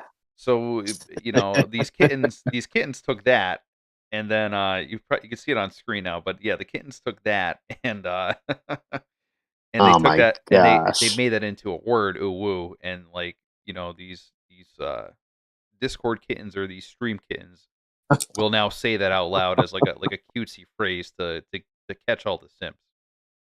It's like this is like borderline, like I don't know, mental illness. Doesn't Yeah, that no, seem like yeah, that to you or no? no, Yeah. absolutely. I think it's the expansion of the parasocial relationship that Oh people my have gosh. online, and it is the lack of it's the lack of Yeah. what am I trying to say? It's the lack of social skill, I think, from that Yeah. a lot of guys or girls have, and they just latch onto this kind of stuff, and it kind of is a mental illness because you develop these parasocial relationships, and you don't want to develop your skills in the real life. You don't want to develop your Oh social skills gosh. IRL. So Right. Right. I Right. think that's what happens. And That's next thing you know, you have a girl saying "ooh woo" and you're creaming your pants. Like that's you're all that. about it. Yeah, Yeah. yeah, you're all about it. So What I find interesting, like I watched the cringe talk compilations or whatever of accounts, and it's just like some of these people I feel sorry for because obvious yeah, mental illness issues. sure. The other percentage are just I think kids that are just um Too young. amazing. It's They yeah, it's don't young, and it's know. amazing. Yeah, it's amazing how defiant they are and like how steadfast they are in their beliefs. I have to send you the one. I don't know if you've seen him, but he draws these cartoons on the screen, and he's very adamant they're not cartoons; that they're animated beings. Oh, And in the okay. one video, it's Lois from Family Guy, and the comment was, "Why is she 2D?" And he goes, "Oh, really? She's 2D." Lois spin around, and the Lois figure spins around, insinuating that she's not 2D. You got to be kidding me. And yes, and so like there's that percentage of kids that I think are just like goofy, that are just like bored and just like messing around. Yeah. And then there's these adults, and they all look like they're recording these videos on like I don't know a 1993 Sony camcorder, you know, and they don't have any teeth, and it's like it's got Oh, to be the culture, the constant, obviously a lack of guidance or whatever yes. that's why they think this is a good idea. And I have to send you one too. I don't know the guy's name, but I'm trying to find his videos so I can actually watch the account. But he's in a relationship with this mannequin named Emily. Oh And God. the guy's like probably like, I don't know, at least in his 40s, maybe hard living, maybe he's not that old. 40s, 50s. But it was this whole thing that, oh, well, Emily and I are in a relationship. And then before that, it was like, yeah, I know I got friend zoned by her. Oh my And, like I got friend zoned by her. Like, why do you keep bringing it up? And the other one was like, nothing sexual about this. The worst part about this is he films these videos from like looks like a garage or like a man cave or a shed. Really like a nice setup. like, like looks like he has a bar and like signs Are you kidding behind me? him and stuff. Yeah, Oh my like a God. pretty legit guy. You got to send me this. You got to send me this. Yeah, This I sounds have to send amazing. you one. It's, and I'm like, I'm so shocked about the whole thing, and it's like, and that's what I'm. It's funny because I'm watching these cringe accounts, and I'm getting the actual videos, like the actual accounts showing up on my account, like on Oh Instagram my or whatever. God. Like Oh it's wow. yeah, Oh it's like God. the kid that does the ooh that I that's why I kind of first got onto this out and asking you. Like it's Yeah. actually coming up on my account like I would be interested in this based on my previous watched. Oh So evidently Jesus. the algorithm doesn't recognize that it's a parody. Yeah, parody, Yeah. satire. Yeah. But it's like I'm Oh just so God. amazed by this subculture. I got it's just amazing to me, and it's just wild. Yeah, it's kind of. it's kind of filthy and degenerate. Like when you Yeah, really yeah, when you really get into it and you actually like meet these people like in real life. Thankfully, my dear brother's guild doesn't have any debauchery like that going on. yeah, I mean, not yet. I mean, you never know because people could come in and be like, "Oh yeah, like I want to come in here," and then they right. just start like sexually harassing whatever girls in your guild. So Uh, I mean, I could see the strategy aspect of it. That game always seemed cool to me. Cool to me, but I get into stuff like too easily. So I yeah, I think I'd mean, be. Yeah, I don't know. I mean, hey, the new expansion's coming out. I mean, don't get me wrong. I mean, we've talked about this before. I feel like I'm Yeah, pretty neurodivergent. I have hyperfixations. I get a new expansion comes out for it. I'm like, yeah. oh yes, you know, me and my brother are like, oh yeah, we're gonna play, we're gonna, and then I play hardcore for like a month, and I'm like, I'm bored, and then I never touch It's it again. over. Yeah, Yeah. Oh my it god, I sucks wish. because it's a very in depth game. There's a lot of numbers around it, a lot of strategy, and like I hate to say this because I sound like I'm one of those degenerates that I just made fun of, but you do meet Yeah, some pretty yeah. cool and fun people on there. Like, you know, we have voice chats with them. We, you know, we get drunk and do our dungeon runs and things like that. And like we have a good time. We genuinely do. It's a lot of fun. But So it's more or less a game for you, not the be all and end all, and you're not basing your entire personality no, or I'm yes, not. right. I'm not.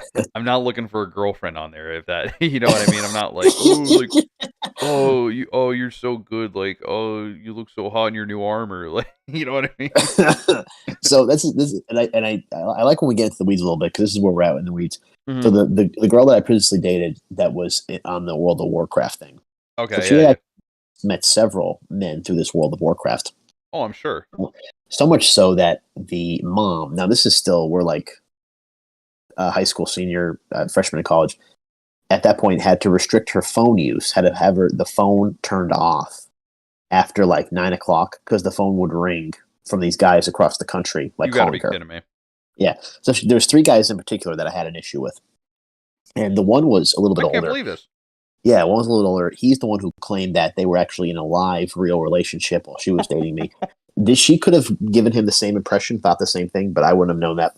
Mhm. The other kid, she had met him on the same thing, and he had sent her. No, now this is where this neurodivergency that you and I share come in handy. Yeah.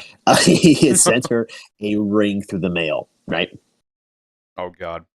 Turns out, they were together, whatever. They stopped talking, and nobody knew why. And I knew there was evidence of this relationship on her previous posts on social media and things like that. But then they weren't friends. They stopped talking. All of a sudden, I didn't know about this ring. All of a sudden, she's walking around wearing a ring. It's on her like index finger or whatever. What? And I'm like, where did you get the ring? She goes, oh, I got it at Hot Topic. So I said, okay. So I did a deep dive. So I found her MySpace, like circa whatever, years before this. Turns out that the kid sent her the ring, and she had posted a picture with her face on the thing, like, oh, I love this ring, whatever. She lost the ring. And this kid, being so neurodivergent, such a simp before we even had simps, got so mad at her that he refused to talk to her. They totally broke the whole thing Yeah, off. no, I could totally see that happening. Right, right, yeah. So then she continues to wear this ring around me. I said, "What?" And I called her out on it. She's like, "Well, I don't know, whatever." Stops wearing it. Meanwhile, we break up. About a year and a half later, she meets up with the guy in person, and they What? started dating in real life. Are you kidding me? Yes, yes, and then they broke up shortly after. Now, now this might be a little bit. Now this might be a little bit sick, but I found that he had a blog online. So, what's really, Oh what my was really was god. really interesting to me is that I've been trying to find it just and it's not I try to be a faithful Christian and not judge Yeah. others, but he documented their breakup blow by blow in a blog post. And I'm Oh like, my oh my God, god. I want to read this. I want to read this blog for the rest of my life. I want to read this guy's accounts on anything. If you go to the grocery store and somebody gives you a hard time, I want to read what you have to say because it was so ridiculous. Oh my god, And this is fantastic. yeah, long story short, I guess they broke up.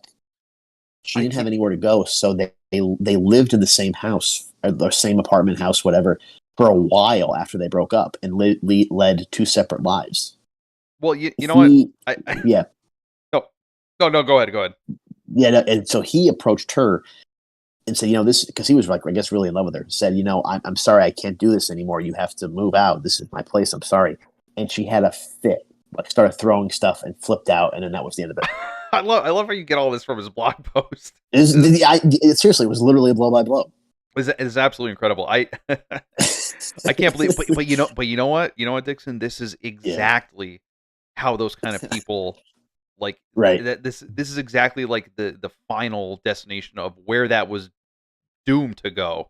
right, It's like, oh right. yeah, oh we love each other online, like oh we play so much together, and like then you move in with each other. You probably don't like. You're just you play WoW together, like that's all you do. Yeah, So that's amazing to me. yeah, but no, I mean Dixon, like these kind of things happen all the time. It's I mean scary. It's a scary thing. it it really is. One thing there was okay, so when my brother first started his guild, it was probably like last year now. When he Right, started playing, he's like, "Oh, I'm gonna play again." We go through these like cycles a lot. right. Um, and we first started, and he invited he invited this like clearly haggard, like 55-year-old woman. Oh She's my like, god. the classic like she sounds like she smokes 3 packs a day. But she's like, Yeah. this one guy is like hitting on me. This one guy from Horde he wants to be my boyfriend, but like we only sex sometimes. I'm like, Oh my what? goodness. Oh my gosh. I'm like, can we get That's her out of wild. here? Can we like please kick her out? Yeah, this is enough. Enough of this. Yeah, seriously, it was funny though because it wasn't whenever we went on to like do stuff in the game, Right. she would jump into the voice channel on Discord, Okay. Right. and it was never about playing the game. It was about the guys that were after her or like her relationships in the game. Like that's what it was for her. That's what it was. Oh my Yeah. goodness. No, it's incredible. Oh my gosh. What a scenario. Yeah, but I mean that's Oh god. that's but yeah, that's what you get. I don't know how we got here, but That's yeah, no, it's, yeah, no. This is fantastic. I think it's like I I said, love it. it's just such an interesting. That's what we're talking about that H3. Like it seems like it's just Yeah. a weird time online right now, and it's so funny because there's a couple of the videos on the cringe talk. It'll be like these like girls that are dressing like vampires, and the comment is always like, "Hear me out." Like, okay, wait, maybe we can make Oh this yeah, work. yeah, And yeah. and I love the one was something, and the first comment on it was, "I'm not hearing any of you out." Yeah. It's so true. It's like, but it's like Uh, the other comment I read, it was like the internet is a bad idea, and that's what it seems like in this day and age. It's just this such a yeah. weird thing. Yeah, no, absolutely. I mean, back in our day, we didn't Yeah. we didn't have Yes. the ability to publicly embarrass ourselves to millions and upon millions of people like this. I mean, Right. you post Right. something on TikTok like everyone has. I mean, okay, I was going to liken this to back in our generation. I think it was this everything that you're talking about, all these cringe people, the Yeah. furries, the vampires, like things like that. I think Right. I want to liken that to the emo phase that a lot Yes. of people Yes. had in Yes. our generation. That's what I think it's like. Yeah, yeah, yeah, and hopefully it works out for these kids that they figure out what's reality. I mean, I mean, yeah, well, And yeah, that's the thing. I mean, like people were emo, and then you got to the end of high school, and like they weren't yeah, anymore. It was just it was a phase. how do you and go back to politics? How do you like have like a draft? How do you have a military force when you have people that are the majority of our generation overweight, addicted to drugs, on Yeah. antidepressants, in therapy, never can't even take you up, can't shoot a gun. It's amazing. Yeah, I mean, you really can't. I mean, I think if you had a Yeah, draft right now, I mean, yeah, I don't it's know. incredible. Yeah. Yeah, the vape. Everybody they're sucking down a vape. Yep. Yeah, It's exactly. amazing. It would you'd have a lot of people going through withdrawal and like a lot of Yes. issues. I'd Yeah. be worried about people on our side shooting me, to be honest with you. Yes. 100%. Just to create a scene and get institutionalized would be Yeah. done. Yeah. Oh boy. so But yeah. so yeah, that's interesting. So speaking of where things aren't looking all that great, when it comes to woke culture, um, let's say drug use, homelessness, the West Coast. Yeah. We're heading out west. Our favorite coast. Yes, we're heading out west to the West Coast. All right. So On our what's going on out there, Dixon? What do we got? first stop on the West Coast, we're going to. Now you're gonna be shocked when you hear this. Okay. We're going to Hear it. Washington, right? All right. Washington, U.S. Senate. Okay. Gotcha. So if we look at the poll for the Senate race in Washington, Okay. it's this Murray versus Smiley, right? And I made a note about this because I want to make a note about this. So before something you mentioned before, Murray is a 30-year incumbent Democrat. 30-year. 30-year incumbent, a Democrat senator, Wow. has been in power for 30 years and looks like a typical Washington individual with the glasses and the long gray hair, and looks like she came out of a commune. I'm And gonna look her up really quick. yeah, check it out. So, and then her opponent, Smiley, Republican, gaining on her in the polls in recent weeks. Really? Yes. So Murray Now, is clearly favored to win, right? sure. According to 538. So I'm looking at 538 right now. It is clearly favored to win. 92 and 100. Patty Murray wins, and then we have excuse me. If we're looking at the popular vote, we have a pretty wide split. It kind of narrows Yeah. closer to election day, but still Right. we have a difference of 54 to 45%. And it Right. looks like all the Senate polls have her, up 1 point in Trafalgar. We have up 2 points. Incredible. So Insider that's the advantage, yeah. Yeah, right. but yeah, she's The clearly focused to clearly the RCP average has win. Murray at +3, Okay. which I think is huge to me because once again, this is a Democrat stronghold, Washington, right? Right. Um, for a GOP to even be in the conversation out there, I think is huge. I think that's huge. It's like we're talking about New York, with the governor's race, just to be in the conversation, I think is a big thing. Yeah, So especially with a 30-year incumbent. right, yeah. So you mentioned a really interesting point before. It was like, what happened to, like, you give a finger to the man, like, you're going to be anti-establishment and everything Yeah. else, right? Washington, the West Coast, that claims to be woke. You have and it's supposed to be, quote, progressive.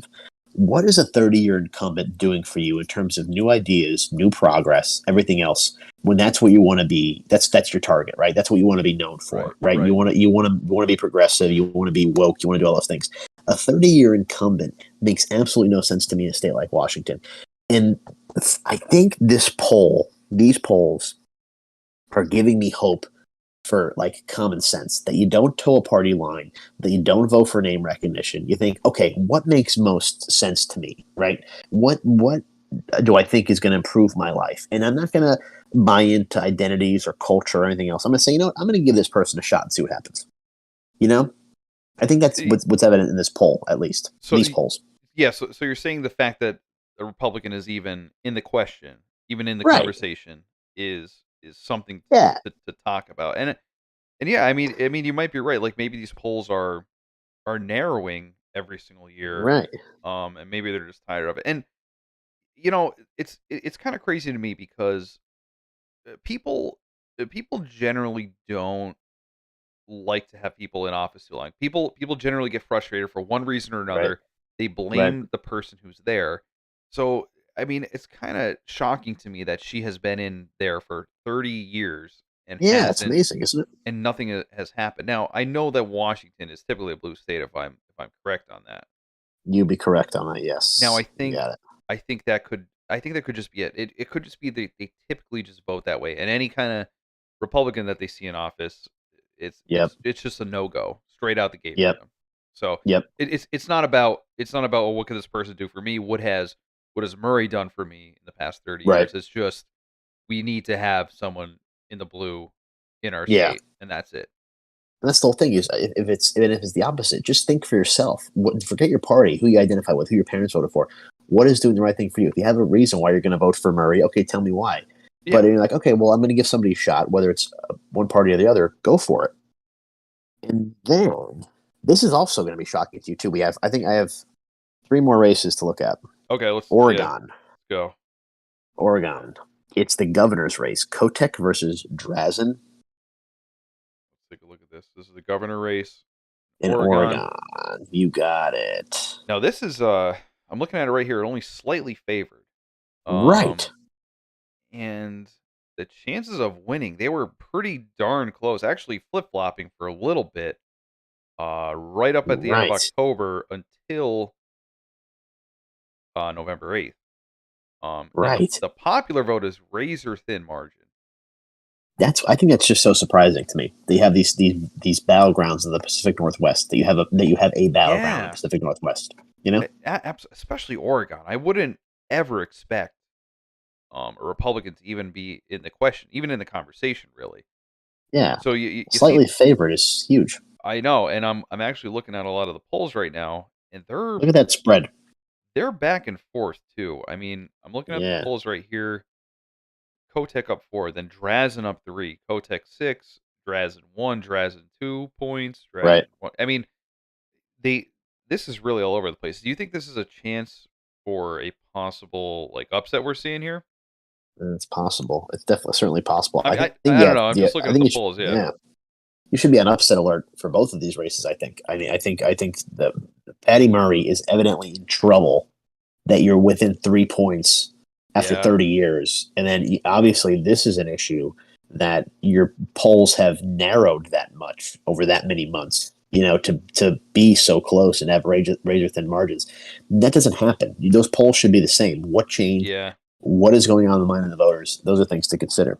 yeah. No, yeah, absolutely. And I don't know. I think out of both of these, Washington and Oregon, I think I'm more shocked by Oregon, if anything, for this governor race because Yeah, huge.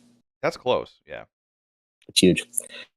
This is going to be an outlier. You're gonna be surprised with this one too. Okay. Okay. I can't wait. The great state of California, where you might get arrested if you turn your lights on. Oh. So this is Uh, the first. This is the first very very niche race we're mentioning this evening. Uh, Los Angeles mayor. oh wow. Okay. All right. I don't even know if I have data on this. I didn't really look, but I don't think there is. Yeah, I don't think so. Rick Caruso, Republican, versus Karen Bass, Democrat. Right. Okay. So one of the themes of this midterm election has been crime, right? Tough on crime, and you see these accounts out there: Street People of Los Angeles, Street People of Beverly Hills. You know, these cities are essentially unsafe. Los Angeles, San Francisco, Yeah. there's Yeah. issues there, Absolutely. right? Absolutely. So the LA mayor race, they called in Joe Biden to campaign for Karen Bass on behalf of to be mayor, right? A mayor race, right? This is how much in trouble they think they're in, right? Oh my god. The other thing is that Caruso and Bass polls have been narrowing for the polls that I've seen that I've heard mentioned. Like he's within striking distance and he's gotten a pretty good showing. The Karen Bass's big thing is they were supposed to put in the big thing is the homeless housing. Yeah. So she's been involved in Los Angeles politics for a while. The big push was to put up houses for homeless, like make apartment buildings. Oh yeah. And Like shelters. right, Yeah. and the latest figure estimate I saw it was like $500,000, either per building or per apartment, but something What? ridiculous. And they made like 6 of them in like 5 years. Like it was like nothing, like wouldn't even make a difference, right? That's absolutely So insane. yeah, so her big attack is this: Rick Caruso has been pulling in some cash. Her take on it is well, he could have used that money to house our homeless. The thing is, you as a person that's involved in Los Angeles politics could also be actively, more so than him, looking to house Los Angeles homeless, right? Yeah. Yeah. Absolutely. I mean, I mean, to Yeah, be honest, I don't know much about this, but it seems like Karen Bass's solution for this is the most probably yeah, the most inefficient and expensive way possible to do something like this. I mean, $500,000. That's right, wild. right. So I think this took a turning point. This also gives me hope, and this is all going to come back to H3 that we talked about before. So I know how much you love celebrities, Oh, right? oh We've yeah. talked about Oh, I love celebrity. talked about on the show many times that you're anti-celebrity for good reason, Yeah. right? Yeah, absolutely. Regardless of that, is they are in the conversation. They have things to say about things, and Sure. people buy into it one way or the other, right? So, our old friend of the show, Katy Perry. Oh god. I kissed a female and I enjoyed it. Yeah, yeah. That Katy Perry. Yes, she posted a picture on Instagram yesterday. She voted in person for Rick Caruso for mayor. Really? Yes. Now, Once again, why? yes. What is going on there? So Why? she's How should you do that? the comment was basically that was Los Angeles was a shithole. I'm doing what I think is right. Once again, giving me hope that people are Incredible. just using their brain for something, for a change when it comes to these things, and they're not going in there. They're pressing one party and walking out, regardless of what that party is. You know? Yeah, yeah. I feel like these people are actually thinking right now because I think I mean homelessness is a huge problem in California, but I think that no Yeah, one's doing anything about it. I mean, if you're building 6 homeless shelters within like 5 years of yeah, each other, then yeah. I mean, what are you really doing? Are you really helping the people of California? Are you Right. really helping them? I mean, that's actually incredible. But yeah, I Yeah, mean, I'm looking at the the polling for this, and it look his Rick Caruso's support has increased by 10 percentage points since late September. amazing. That's huge. And I have to say too, I'm a California boy. I always picture myself moving to California. I could see it. I spent a lot of time in California. I could definitely see Yeah, it. I don't think I could number one afford it anymore. Number two, I don't think it's makes any sense for anybody to live outside of San Diego. No, no. Or parts of Orange County. I mean, it's just wild. Now, Katy Perry. Now, Katy Perry has been woke the last few years, right? Sure. So let's compare her and H3 because H3 when he first started, relatively in shape, right? Yeah. And let's just take a total male chauvinist, sexist stance right now. Before Oh, Katy okay, Perry was okay. woke, Let's she was a smoke show, absolute smoke show, right? Yeah. Then she had a shaved head and all this kind of stuff. Yeah, Now it who seems knows what like that was about. is Katy Perry getting back to her roots? Is she getting back to where she should be and actually using her brain without the clouded fog of wokeness? Now H3 is down that liberal rabbit hole, and he's a little, kind of overweight kind of deal, right? Yeah. Um, there's something there, I think that is connected to that, and it's you could point to countless examples. Lena Dunham, she's always been woke, but now she's just a mess. It's just amazing if you see a change in ideals that kind of carries over into a lot of other aspects of your life. And Katy Perry, I think, is a good example of that. Yeah, no, I Yeah, absolutely. I mean, that actually kinda shocks me that, they didn't just yeah, Katy Perry being a celebrity and all, and, right. thinking that she could talk down to the masses, Yep, the working class and saying, "Oh, this is what's right." yep. I'm actually kinda shocked. There's a quick quote right here. "I'm voting for a myriad of reasons, but in part but in particular because Los Angeles is a hot mess at the There you moment." go. That's it. There you Yeah. go. So how you like that? That is pretty impressive. I mean, I'm happy. I'm honestly happy for people like this. I mean, regardless of which side it's on, but if you have someone that's in office and they're not doing anything for you, you gotta vote to change it. Yeah, If you don't like your surroundings, if you don't like what's happening for you, don't just keep voting for someone just because you want to toe a party line one way or the other. You gotta think. yep, yeah. You certainly do. You certainly do. Yeah. So yeah, I just want to touch base on that. Interesting race in Utah. You have for Senate, you have Lee versus Okay. McMullen, and it's Republican versus an independent. So Mike Lee is the incumbent, and Evan McMullen, who made a run for president in 2020 as an independent, he was kind of like the This is alter. interesting.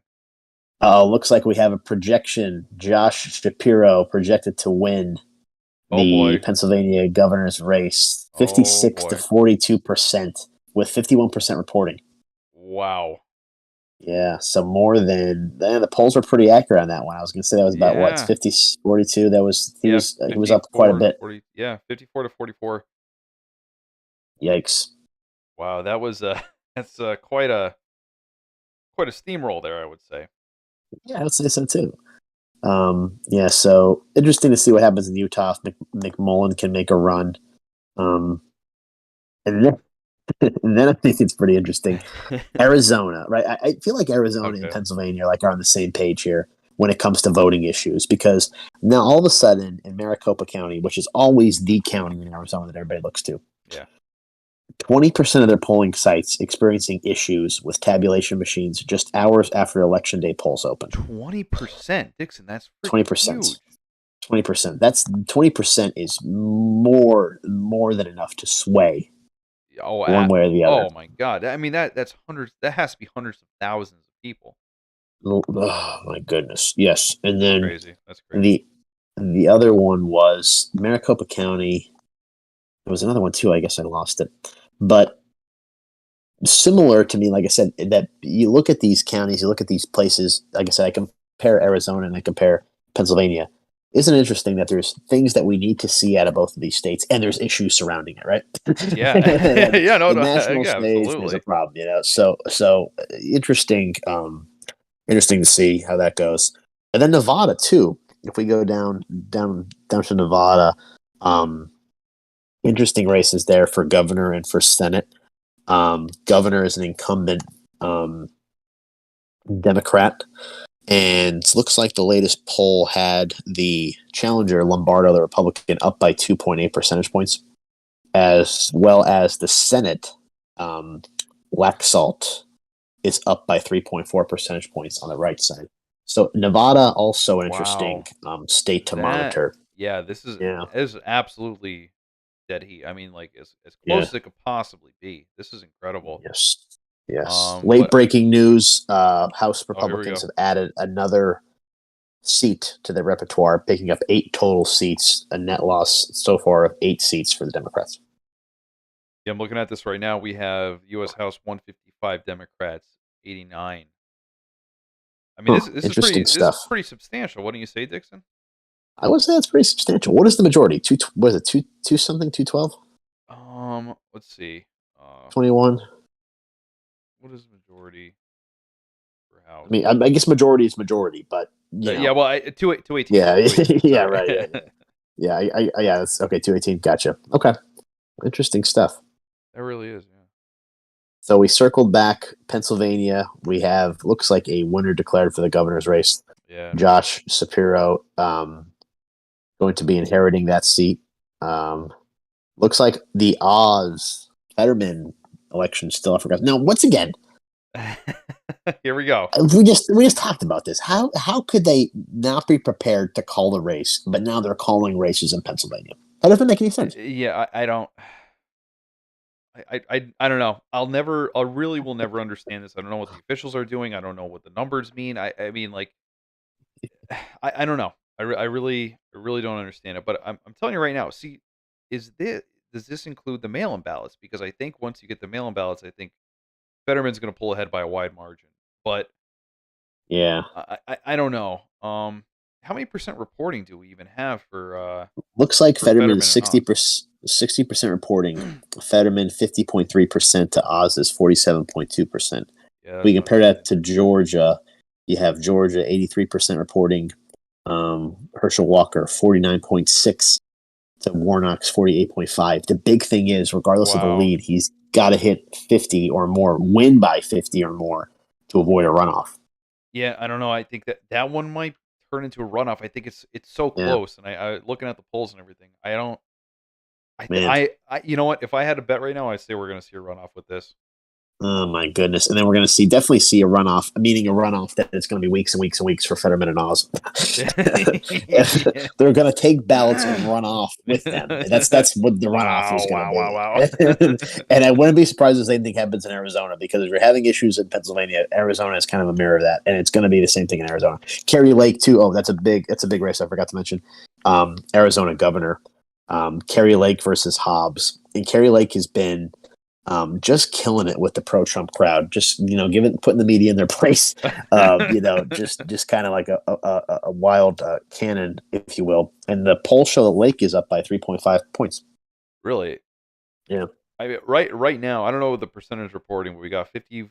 She has 55% of the vote to Carrie Lake's 45%. Wow. Okay. Not bad. Let's see if So to see if Maricopa um, got their machines working. That'll be the big county to watch. yeah, no, yeah, absolutely. Yeah. I think once we wake up in the morning, I'm not gonna lie, I think we're gonna see a lot different results than we are right now. Well, that'll be interesting to see. Yeah. that's for sure. But that's Yeah. what our kind of our rundown today was kind of like, all right, where are we going? What are we headed? What is important? Sure. And Sure. it seems like inflation, economy, crime, the polls have been reflecting that. How does that translate to these Senate races? Will be a different story, because it seems like, to me, I don't know. I feel like I know this stuff pretty well, but the governorship stuff and some of the House stuff doesn't really jive with who's voting for um, the Senate races. You know what I mean? It just seems like there's like a Yeah. disconnect. There's like a Yeah, misconnect, and I have to say yeah. you've been supremely intelligent on all these things. Wow, I have to say wow, I don't know if you realize how much knowledge that you have wow. Well, I carried appreciate around there, that. but I'm just saying that you are quite learned on these things. This is where this neurodivergency comes Yeah. in, to bring this great stuff to our loyal viewers. Hey, no, that was that was a fantastic rundown. I definitely had a lot of fun, but yeah, there's a lot of ones that we have to watch. I think we're going to see them tomorrow. We'll Yeah. probably, I'm sure we'll mention it on our show, but yeah, no, Yes. this is pretty interesting. I think some things are at least we could definitely count on it. I think Shapiro definitely got Pennsylvania. I don't think the mail-in ballots are going to flip that. Yeah. Yeah. Arizona is going to be interesting to watch too, and Washington, Oregon as well. Also North Carolina too. But I don't know. Yeah. There's a lot of things going on, but I guess right now it's just too early to call. Yeah. Like I said, keep your eyes peeled. If keep your eyes. Let's just break this down. Parting thoughts. If you want, Yeah, like the meat and potatoes of this race, yeah, keep your eyes on Pennsylvania. Keep your eyes on Georgia, North Carolina, Arizona. If you want to have some fun with this, look at Oregon, look at Washington, um, look at the Nevada race, see what happens there, because those are going to kind of be your outliers. So you're going to say, okay, what's in store for 2024? What's in store for approved, disapproved, that kind of thing. So it'll be yeah, interesting to see. yeah. No, yeah, absolutely. Well, Yeah, Dixon, I had a lot of fun. This was a lot of fun today, a little too much fun. tonight rather. Yeah, a little too so. This was our longest show yet. This was a lot of fun, and Yep. it's gonna be saved forever in our archives once I hit the end stream button. You know, it's kind of funny because we do get a couple viewers every now and then coming in and out of the stream. We might have missed some, who knows? But it's funny because once the live stream is posted, like we actually get like a decent handful of views. So it'll be interesting to see if people go through Good. this. Yeah, but Comment. It's still yeah, early. Comment your picks yeah. below if you're watching the archive. Oh, Arizona, Oh, here's it's Congressional District 3. I love uh, it. good stuff. All right, guys. Well, thank.